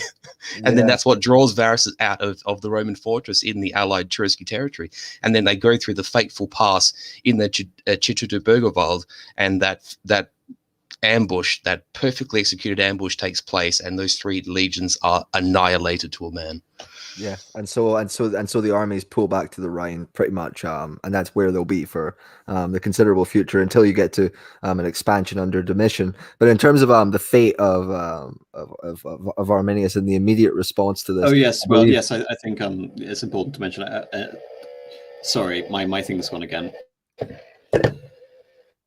Oh, that computer's a demon. We'll persevere despite technical issues. We'll persevere. Yes. Unlike Varus, we'll persevere. Yes. No, I'm back. I'm back. To be done there. But oh no, I'm off again. So it was about 5 years after this disaster. Germanicus, I believe it's Germanicus, and he's around at this point. 1516 AD, to my understanding. Yeah, Germanicus crosses the Rhine. And this is the son of the previous Germanicus. Yes. Well, his father, Nero Claudius Drusus, is the one who falls off his horse and dies in 9 AD, just as him and Tiberius are on the verge of pacifying Germania. Then, as we know, there's the great revolt in Illyria. They have the setback in Germania. Varus loses his legion, and it's the son of Drusus that dies from the horse accident, is the Germanicus we're talking about. And he of course, very important figure. There's a mutiny. There's a mutiny amongst the legions in Germany, because at the same time, around 13 AD, this is when Augustus dies and Tiberius becomes emperor, right? At 14, correct, yeah. I believe. 14. Yeah, and so when this happens, many of the men in the legions, the legionary camps in Pannonia and Germany, demand they don't like Tiberius for whatever reason. They believe that they can get better terms, of higher donative, higher wages under Germanicus, who they have a lot of affection for, the German legions, because of his father. And so, but Germanicus stays loyal, and he manages to bring the men under control. Hang the ringleaders. Apparently Tiberius's son Drusus came along, and they got lucky because the moon was covered up by clouds, and the Roman soldiers, being superstitious, thought that the goddess was displeased with them, and so they must stop their treason, or at least that's what that Tacitus says that in the annals. I believe Germanicus also threatened to commit suicide if they tried to don the purple on him. Yes. The legionnaires tried. So it's like, you can acclaim me emperor, but I'll kill myself. And they're like, no, don't do that. No. You're our favorite. and so it's after this, in 15. This is when we see the punitive raids against the Cherusci and the other tribes that were responsible for the Varian disaster by Germanicus and the legions. He has something like 8 legions at his command, and they go in and just start burning swathes of land for miles. And never mind, he builds fleets specifically to venture down the Weser and the Elbe rivers to like launch sort of seaborne campaigns and attack them from multiple directions at once. Like Germanicus spares nothing in his retaliatory campaigns. He uses every means at his disposal to, and they have some successes, but they have some failures. I mean, you mentioned the Navy. I'm pretty sure there was a massive disaster, and a lot of the Navy was lost. Yes, but to two some of degree at least. but two of the eagles are recovered. Two of the legionary eagles, which of course were like the pride of each legion, they were recovered by Germanicus. Yeah, because Varus lost the 17th, 18th, and 19th to recollection.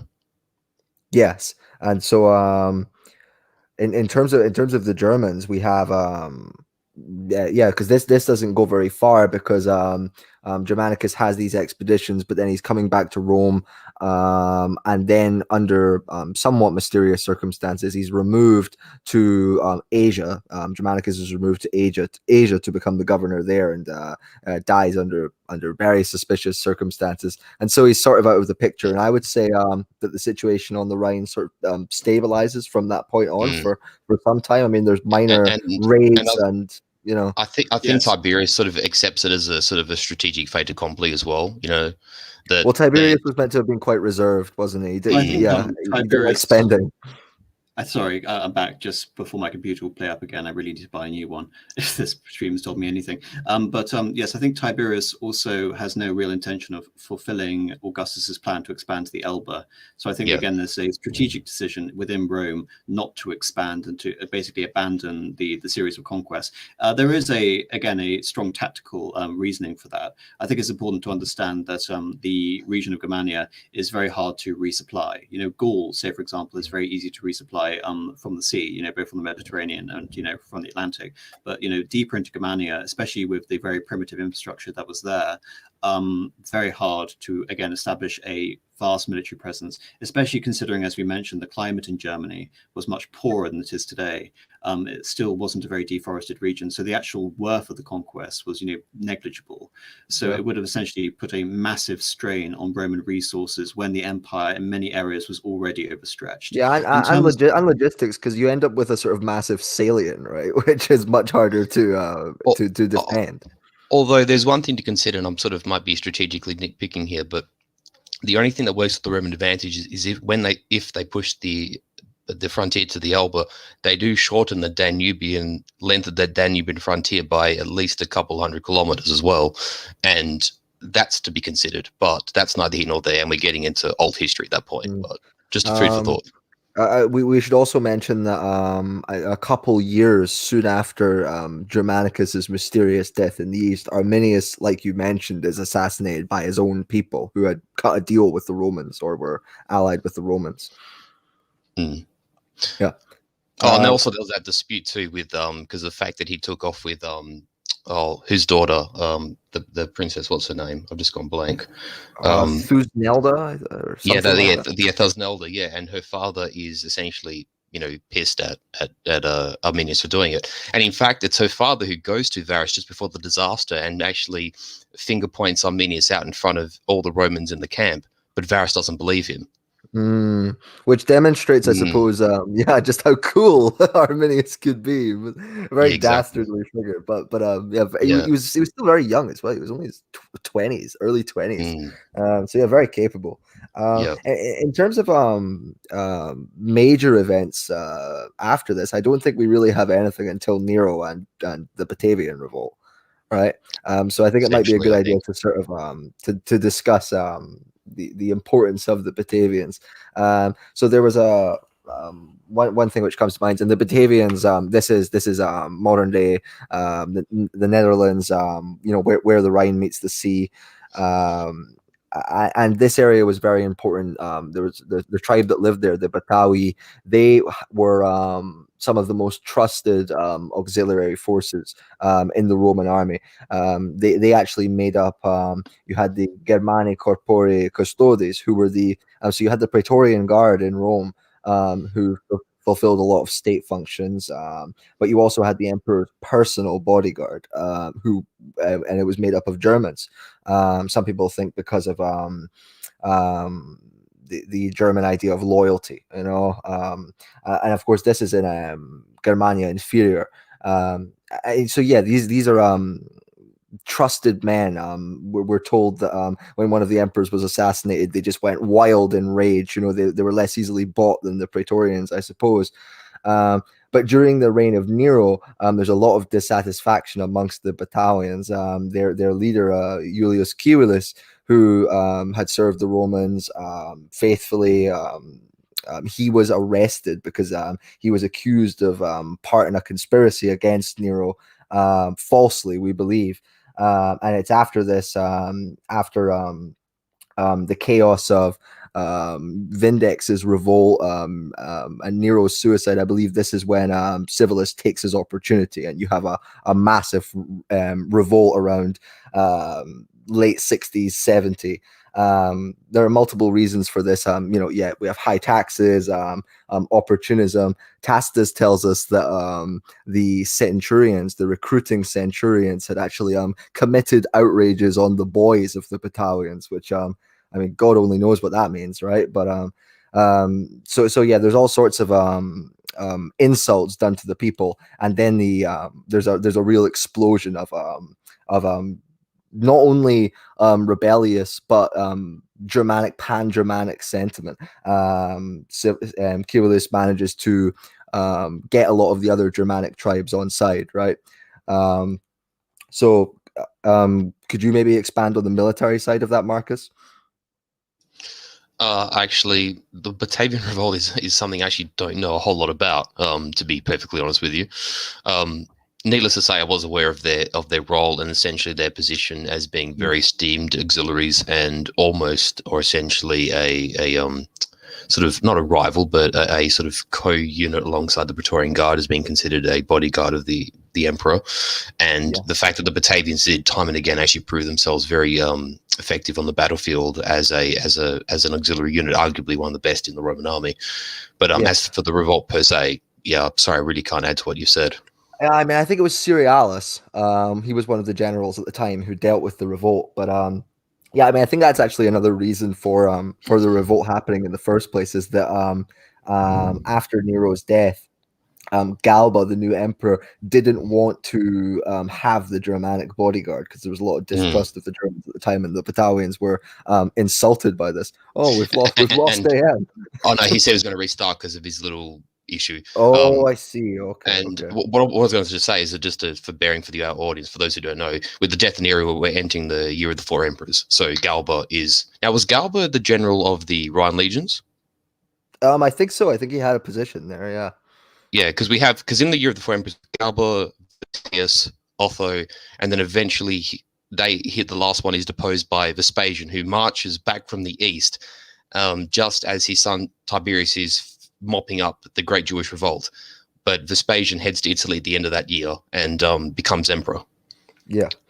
And after this, I can't think. What do we have? I mean, we have settlement in the Agri Decumates, which is a sort of. I was going to say the man with the chronologies just left us briefly, so we're going to have to just improvise.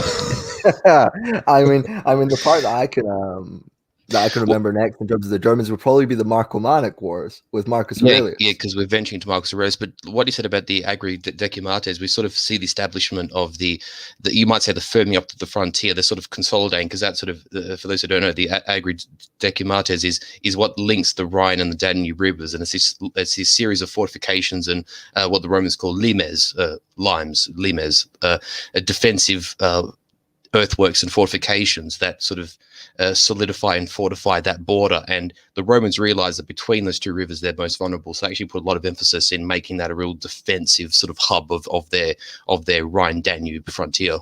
Yeah, definitely. So the Marcomannic Wars more your forte. What do you think of our friend Marcus Aurelius? Oh, sorry. Sorry, I'm back. Can I mention one point? I know we've sort of jumped ahead in the chronology to the Marcomannic Wars. Can I go back slightly to Arminius? I mean, we already mentioned that he was assassinated. We've surmised, various reasons as to why he was assassinated, basically portraying this idea of kingship. But also, I think it's important to note that in addition to the war with Germanicus, there was also the internal war among the German tribes with the, again, bringing the Marcomanni back into this, with the Marcomanni themselves, who would then relocate to Bohemia, and Arminius's war with the King Marbod. But in terms of the significance of Arminius, I want to bring this back because this is, of course, an overarching series of streams which talks about German history as a whole. And I really want to discuss the historical significance of Arminius. So in terms of like mythos, again, the we have, of course, the allusion to him essentially being an inspiration for Siegfried in The Ring of the Nibelungen, and Fafner being some sort of allegory for the Romans. In terms of, you know, the first sort of person to see him as an allegory for sort of German nationalism, I think was Martin Luther. Martin Luther, who very much saw him and his conflict with the papacy as, again, somewhat synonymous with the attack again of the defeat of Varus by Arminius. Going further into this, I think it's important to note that German historiography, of course, has been quite warped since the denazification process and the, or you can almost say, the curtailing of any sort of semblance of German nationalism piece by piece. So in West German historiography after the war, we have what you can say almost like a process of forgetting, or almost feeling humiliated by Arminius, almost as if it would have been better had the Romans been a civilizing process against this, you know, unholy German civilization. Authoritarian personality. Actually, someone quite insightfully, I think at the beginning of the chat, mentioned that about how like, the modern Germans kind of almost have disdain for Arminius. It was an interesting comment because we've just actually brushed into that now. It's whoever said that, good on you. You predicted it before. I did have a picture of the Hermann's Denkmal, the Hermann monument, which I've lost because I've just had to restart my computer. It's an impressive thing. But it's funny you mentioned that, AM, because what I was actually going to say is, because in the previous chat we were obviously talking about Gaul and how sort of Vercingetorix sort of is sprouted up in this sort of the post-Enlightenment era as this sort of nationalistic figure for France, even though he's a Gaul and he's not actually French per se. There's like a resurrection of his image in that sort of post-Enlightenment period as sort of like a symbol of French defiance and nationalism. There's that massive bronze statue of Vercingetorix, I think, near the side of Alesia. And statues of Arminius begin to be erected around the time of German unification. Yes, absolutely. And Arminius is seen as something of a historical figure that's sort of comparable to Vercingetorix. It's interesting because there's almost two Arminiuses. I mean, the German nationalist figure is, of course, Hermann, who you could almost say is like a modern day sort of romantic retelling of Arminius. Hence, we have the Hermann's Denkmal, which is this absolutely massive statue erected to him even before the process of German unification, very much after the emergence of German nationalism in the wake of the French Revolution. And this is a massive monument that is constructed between 1838 and 1870 on the site, apparently, of the original Teutoburg Forest. And of course, as you mentioned, the symbol of Germania itself is very much, you can say, a 19th century romanticism of, you know, the ideal of a unified German people as typified by Hermann. But as going back to the Western German historiography, we mentioned, you know, this curtailing of German nationalism in the wake of World War II. East Germany, interestingly enough, had their own revision of Hermann, so to speak.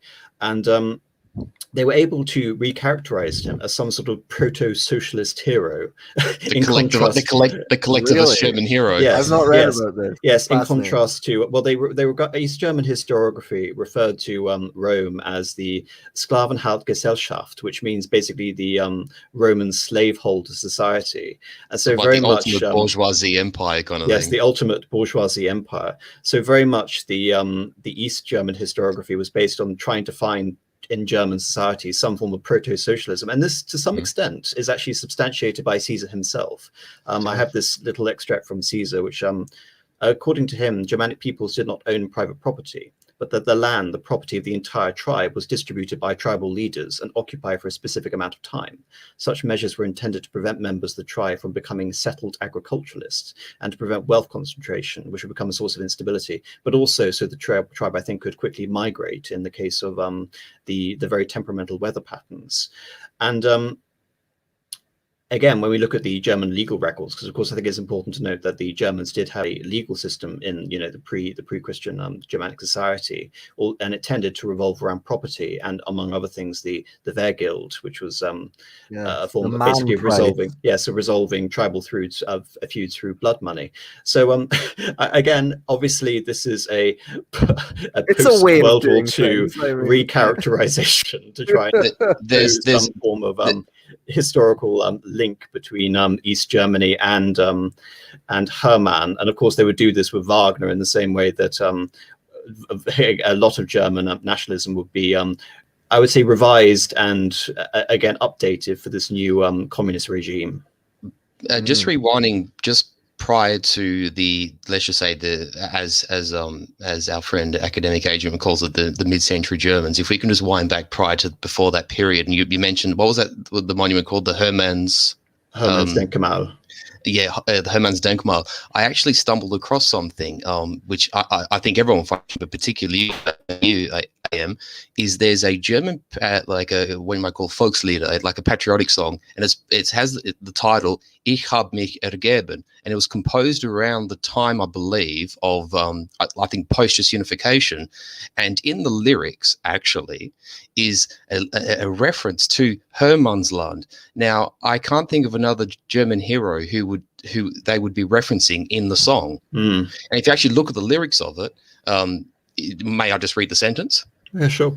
It goes, Du Lande frei und frommen, du herrlich Hermannsland. So there's a dedication there to Hermannsland, and if they're not talking about Arminius, I have no idea who they're talking about, and that's a very interesting little thing. I stumbled across by happenstance, but I absolutely had to tell you because I thought you'd love it. No, absolutely, and I do think very much we have this, as with France and the revision to the natural borders, as in Germany, corresponding with this nationalism. We have this again reversion, this recall of the Roman classics, and that this is proliferated again through the culture and by Wagner. So I think that was quite a little point I wanted to put across before we move on to the Marcomannic Wars. So yes, please do go ahead with Marcus Aurelius. Marcus, would you like to talk about Marcus Aurelius? All I'll say in regards to Marcus Aurelius is I'm astonished that, given he was prosecuting the Marcomannic War, that he actually still had the time and the energy to write his meditations. I sadly haven't actually completed reading meditations. I've only read excerpts of it, bits and pieces. But it's funny that how an emperor who was so governed by personal moderation and self-discipline was sort of kind of lumped into the circumstance where he was fighting these sort of almost perpetual wars, or at least skirmishes and sort of conflicts on that the Danube frontier.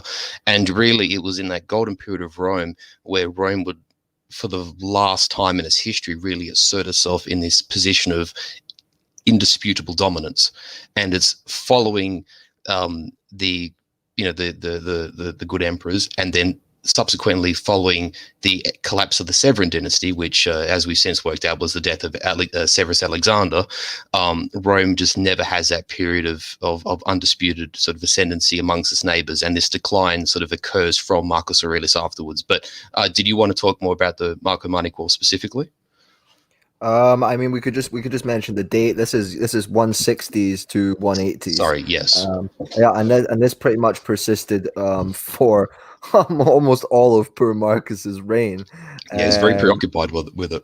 Well, not only is he preoccupied with this, I mean, one of the reasons why these wars were so devastating and why Rome was vulnerable, because there was no civil war. It was quite a stable period. Famously, you had a plague. A plague had swept through in the reign of the previous emperor, Antoninus. It gets called the Antonine Plague. And it's said to have killed an estimated 6 million people, perhaps up to 8 million people. And it also killed Marcus Aurelius's would-be co-emperor too, Lucius Verus. Yes, who seems to have been quite a Chad, but yes, quite sadly for history, he didn't make it. Damn shame. He had great hair, if the busts are to be believed. Yes. It's a time of increasing instability, and like you say, Roman authority begins to fall apart. Although the wars are handled very well, and it takes a massive marshalling of resources on behalf of Rome. I believe at one point we have something like 13 legions fighting the Marcomannic Wars. Which is approximately, I think, 35 or 40% of all Roman fighting strength concentrated just in that one area. I'm not even sure that's including auxiliaries. So I'm not. So it's a vast number of men, and it goes on for decades. Because I know for certain at the death of Hadrian, I think Rome had other 30 or 31 legions. Something like that, across the empire, because I just want to make a quick reflection just briefly, but Hadrian makes a boast to one of his counselors about, who are you to question me? I'm the Emperor of Rome who commands 30 legions, because like someone picked him up on his grammar because he was born in Spain, and that was his famous retort to a rhetorician that was lecturing him in the Senate.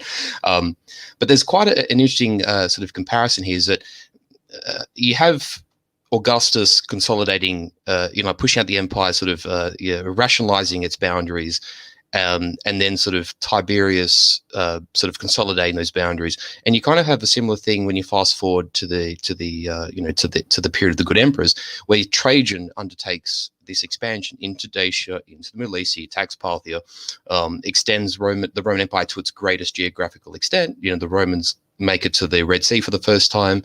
They've established the province of Dacia. And then under Hadrian, he actually pulls back, not from Dacia, but from Mesopotamia and Assyria and the Near East, and sort of reconsolidates these borders, famously builds Hadrian's Wall in Britannia. And Marcus Aurelius, kind of like Tiberius' successors, fortunately inherits an empire that is has reinforced itself in a defensive posture. And you might say, if anyone was fortunate enough to have to fight the Marcomanni Wars, it is Marcus Aurelius, because there's Antoninus Pius in between there as well, but he's the inheritor of this empire that has solidified itself defensively. Yeah, and we also, in many ways, I would view the Marcomannic Wars as a sort of presaging, or a foreboding of what was to come later with the invasions and the migrations proper after the crisis of the 3rd century. And so I forth. think the difference though, you could almost say that Marcus Aurelius, had he lived longer, would have had a more proactive response to deal with the German situation forever. I mean, of course, this isn't attacking the main frontier of the Germans, which is on the Rhine. This is attacking via the Danube. Correct. Pannonia and even Aquileia in northern Italy are, raided by the Marcomannis, in addition to the Quadi. So really, we almost have the evaporation of the province of Roman Pannonia and the reconsolidation and reconquest of this territory. But you could say that, indulging in counterfactual history, had Marcus Aurelius lived and not been succeeded by the peace lover Commodus, had he consolidated his position from Vindobona and, moved north, he could have expanded into what is now Bohemia, which was the main territory of the Marcomanni, and continued to launch punitive campaigns, almost as a position of course for the later Roman Empire to preemptively destroy a German confederation ever sort of forming to threaten Rome, like the Marcomanni had. I think it's also important to note, as you mentioned, with the Antonine Plague. I mean, on the one hand, yes, Marcus Aurelius was fortunate to have been preceded by the good emperors, but on the other hand, he did have to deal with one of the greatest demographic shocks to the empire until really the plague of Justinian in the 6th century.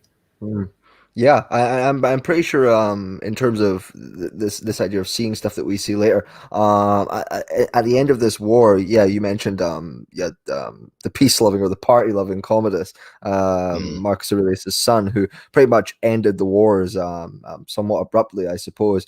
I believe as part of the settlement that was come to, many German settlers were moved south, were moved into Italy and across the Danube, and a couple of provinces were created. There was a province called Marcomannia, which was created, and I suppose this is certainly a presaging of the kind of wholesale appropriation and the situation that we see later with the vast numbers of aliens that are in the Roman administration and making use of the Roman administration, which we discussed in the first episode of our Politeia podcast.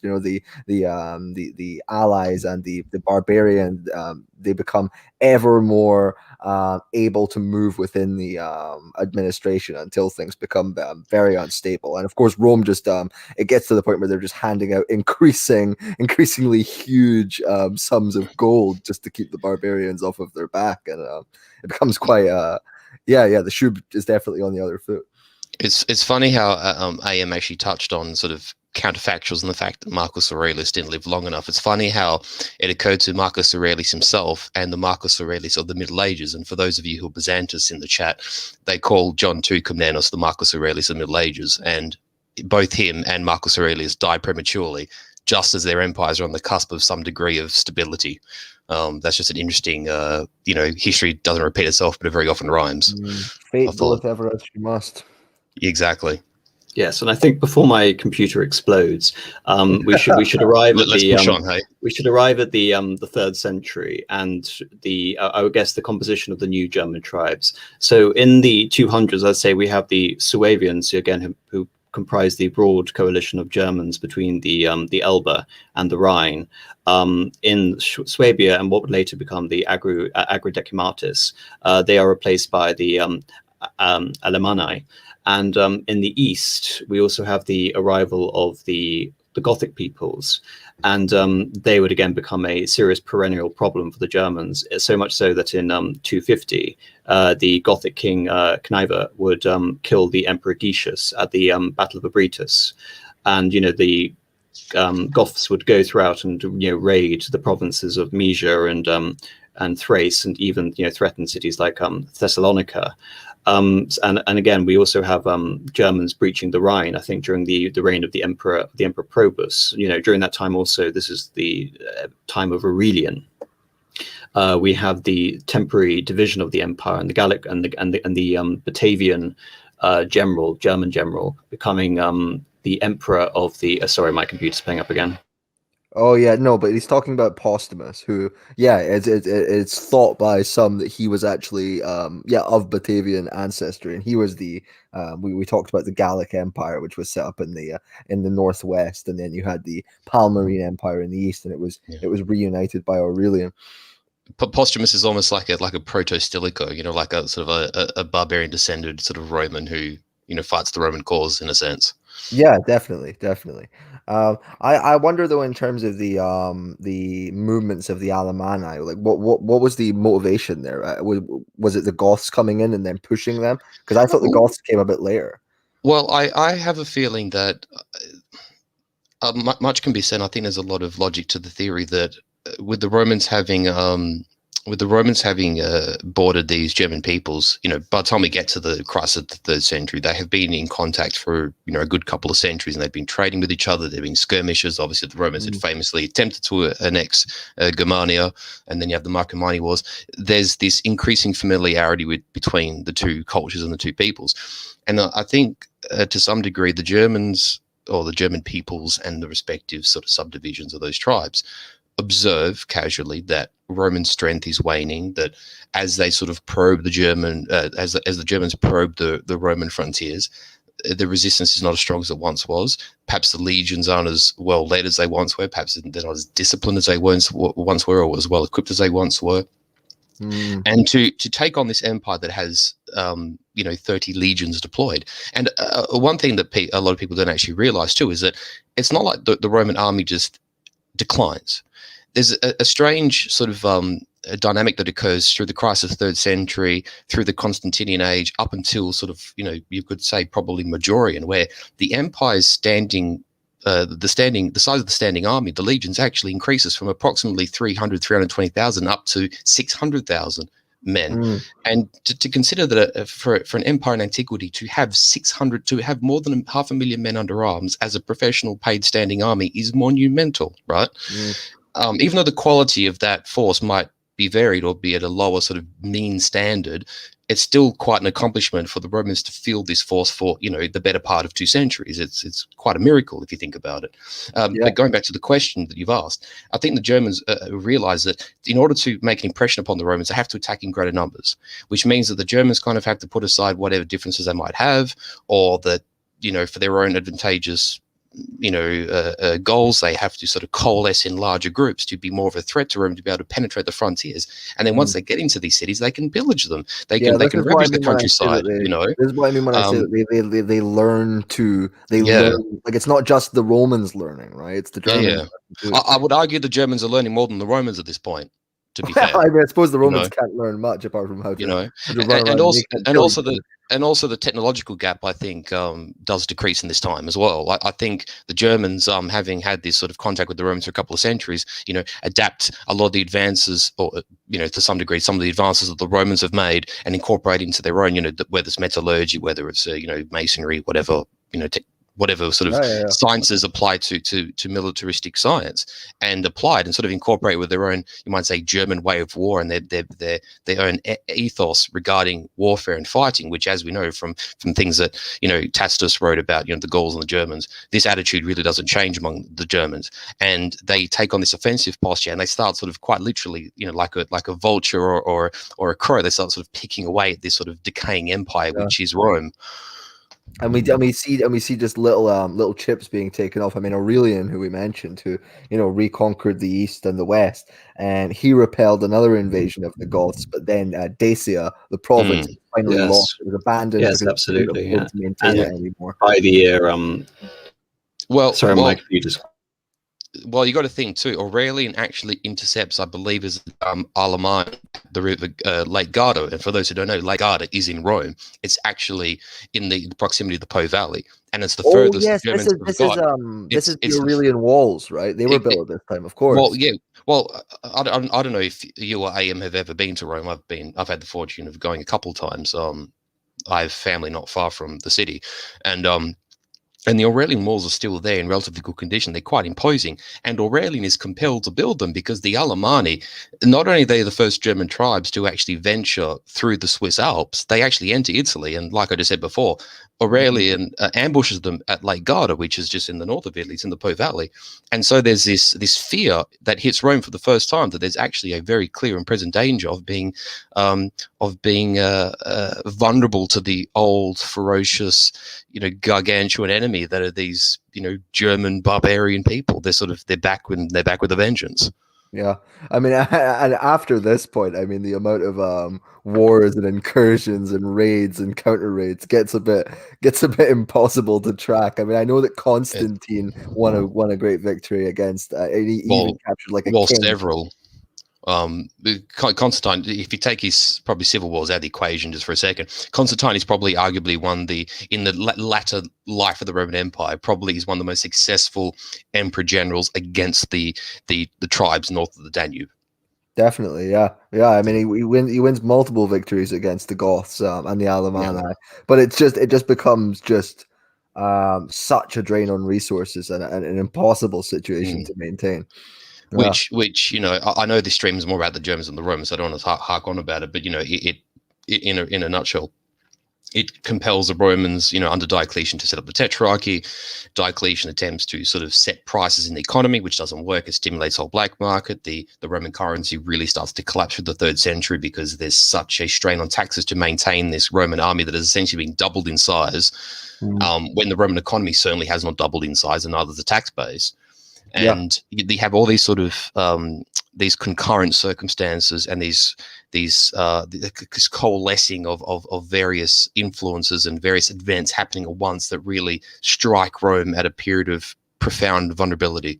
And meanwhile, too, you got to think in the East, the Parthians have been sort of usurped by a dynasty from Persis in Persia, and you have the Sassanids come to forth, and the Sassanids are a far more aggressively postured eastern neighbor than what the Parthians were. So this is all sort of happening at once. Yeah, and then what Constantine's around 300, right? Thereabouts, yes. Because Decius dies in 251.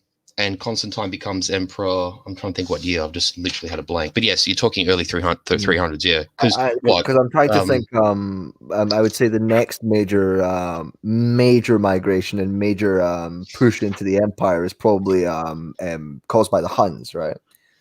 Yeah. And I think I have to stop you there because we're moving in. Okay, my computer's going to make a noise, but people are just going to have to tolerate it. Okay. we're Yes, we're moving into next stream, but I think I would like to posit the question to you, which is what about the latent Christianization of the Goths before we get into the Great Migrations, as a kind of a stream capper, as it were? I honestly couldn't tell you a lot about the Christianization. I really couldn't. It's not my area. I assume we had a couple of miracles, though. I will tell you that. Well, it's just I'll just summarize very quickly before my computer blows up. When we're talking about Constantine, obviously this is the natural launch point, because Constantine, of course, introduces Christianity as a tolerated religion before it becomes the official religion under Theodosius. But the Christianization of the Goths is attributed to Ulfilas in the 4th century, who was a Cappadocian Greek who was born into Gothic captivity. During this captivity, he would become proficient in Greek and Latin, and he would convert many of the Goths to Arian Christianity. Obviously Arianism, which rejects the notion of Christ as co-eternal with the Father, as established in Nicene Christianity. Interestingly, though, Athanaric, the Gothic king of one of the Gothic tribes, the Thervingi, banished Ulfilas, considering that Christianity, despite the fact that this was heathen Christianity, was a form of Roman subversion against the Goths. And back in the empire, he and a bunch of other scholars were able to devise the Gothic alphabet, and presided over the creation of the Wulfila, which is another variation of Ulfilas's name, which will become the Gothic Bible.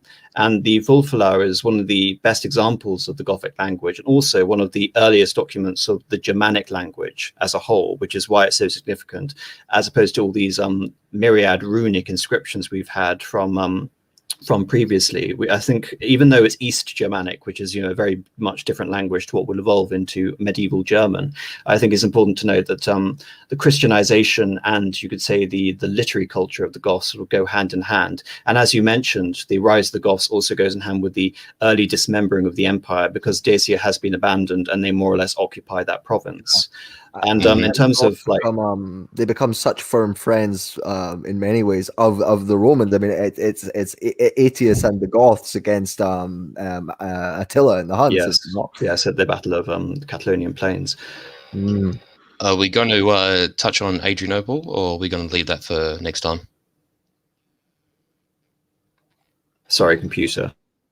No, all good. Yes, Adrianople, obviously, sorry, people, the noise. Adrianople will be next time. I think that's a good place to start for our conversation when it comes to the Great Migrations. Okay, I'd like you two to give us your closing remarks, and I'll come back later and quickly sum up the super chats, if that's all right. Okay, Marcus, after you. I don't really have a lot else to really say. I think we sort of canvassed most of what was important.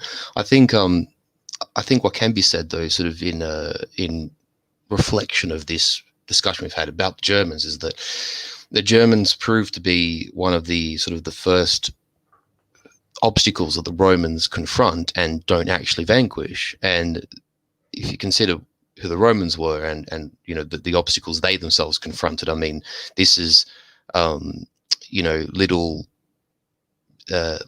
swamp town in the Tiber Valley, city-state that becomes master of Italy, then becomes master of the Western Mediterranean. It conquers and vanquishes Gaul. It marches its way through Greece and the Diadochi. It vanquishes the descendants of Alexander. It conquers Gaul. It crosses the Rhine and does, to some degree, humble the Germans. It conquers most of Britannia. It's an empire that's, from its very humble origins, it's an empire that spans from the Atlantic to the Caspian Sea, from at the largest extent the Red Sea to the North Sea, from the Rhine River down to the Sahara, the Danube to the Sahara, and yet the German people, the German tribes, stay out of the Roman sphere, and moreover, it's the Germans who, to some degree, become the sort of the great calamity that collapses certainly the west half of the empire. And for anyone who actually is interested in this, the concept of the strategy of the Roman Empire, if I can recommend one author to you, it would be Edward Luttwak.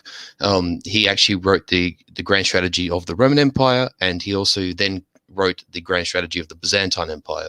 And there's a fantastic interview of him, and I can't remember if it's at Harvard or it's University of California. He does like some hour-long talk about his book, about the Byzantine strategy book.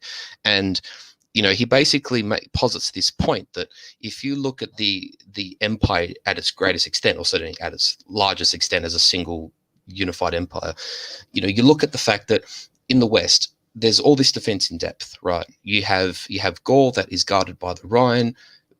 Gaul can only be attacked really from the east through Germania. In Italy, they can always retreat to the Alps, and Italy itself is a defensive peninsula because it's narrow and long, as the Allies found to their distress in the Second World War, when Churchill famously said it's the soft underbelly of Europe, and they found out quite to their discomfort that it wasn't. There's all this sort of defensive structure that's there, and yet for a whole bunch of other reasons, right, that aren't geographical, the West collapses. The West is sort of, overcome by this human wave of migration of the Ostrogoths and the Visigoths, and this wave in the Vandals and the Burgundians, the Angles and Saxons, etc. Right. Yet the East, which can actually be attacked from all sides, and quite literally only has the Danube and the Taurus Mountains as defensive geographical, natural borders as such, right? It's got this massive exposed frontier along the Syrian desert. There was never great threats from Africa, but Africa itself could have been vulnerable under different circumstances. It could always be attacked from the north, from the Great Eurasian Steppe, through the Crimea, through the, the Don-Volga rivers, through the Caucasus, through, across the Danube, as happened several times. It's funny, we're going to touch on Adrianople tomorrow, so I don't want to say too much about it, but, we talk about how Adrianople's the death knell of the empire, but it happens in the Eastern Empire, not the Western Empire, yet it's the Western Empire that falls. So the Germans have this really critical role in this destruction of the Western Empire. And I guess we'll get to that next week, but it's a very interesting sort of a position to leave us at, that the Germans are the first people to resist Rome successfully and also play a very critical role in the eventual collapse of West Rome. Yeah, and of course we'll get there, but this is with the beginning of these mass movements, and then the establishment of these peoples, we see the building blocks, the seeds being planted for Europe's aristocracy and the history of European aristocracy, which Evola actually writes beautifully on. But apart from that, I don't have any comments there. So do we have super chats? Do we have anything like that? Thank you, Marcus. That was a wonderful summary, by the way, just illustrating how significant and the irony of the tribe again being first able to seriously give the Rome a bloody nose, and again comes back to ultimately lead to its demise, at least in the West. Yes, we'll get to super chats if that's all right. Chris O'Hanlon has given £5. That's very kind of you, Chris O'Hanlon. Everything counts. Judge Caligula Bushman for £2, a small donation for the new computer for AM Fund. That's you, man. Thank you very much. One for the team, thanks, buddy. And Lord Megatron for £10. A little later than the period covered. The most beautiful Germanic language is Middle English. It is superior to modern English by a country mile. Chaucer, by the way. I've been reading Chaucer recently. Absolutely beautiful. He's surprisingly bawdy in his verses, though. He literally talks about grabbing women by the pussy, which I thought was really funny, but not exactly the kind of thing you'd imagine being read in front of knights and ladies. But very funny. Yes, and well, again, that's just a nice little iteration. Sadly, we're not going to be able to do an England stream. Otherwise, if we were to do England as well, combined with this, we will never get to the end of this series. We'll die of old age first. So we have to make some limitations. But no, thank you very much for those super chats. Thank you everyone for listening. Before we go, Marcus, is there anything you want to show? No, again, I'm just a humble guest here.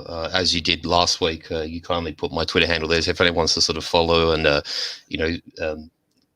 appreciate little snippets of some of the, thoughts I have, feel free to just follow. But otherwise, I'm just here to share my knowledge and have fun. And hope you guys had fun listening. And again, AM and Columba has been a privilege, and I've had a lot of fun. I really appreciated being invited, despite some technical difficulties. I don't know if the chat knows, but I had some difficulties here in the colony in Australia, so I had to improvise with a secondary microphone. So I appreciate everybody's patience.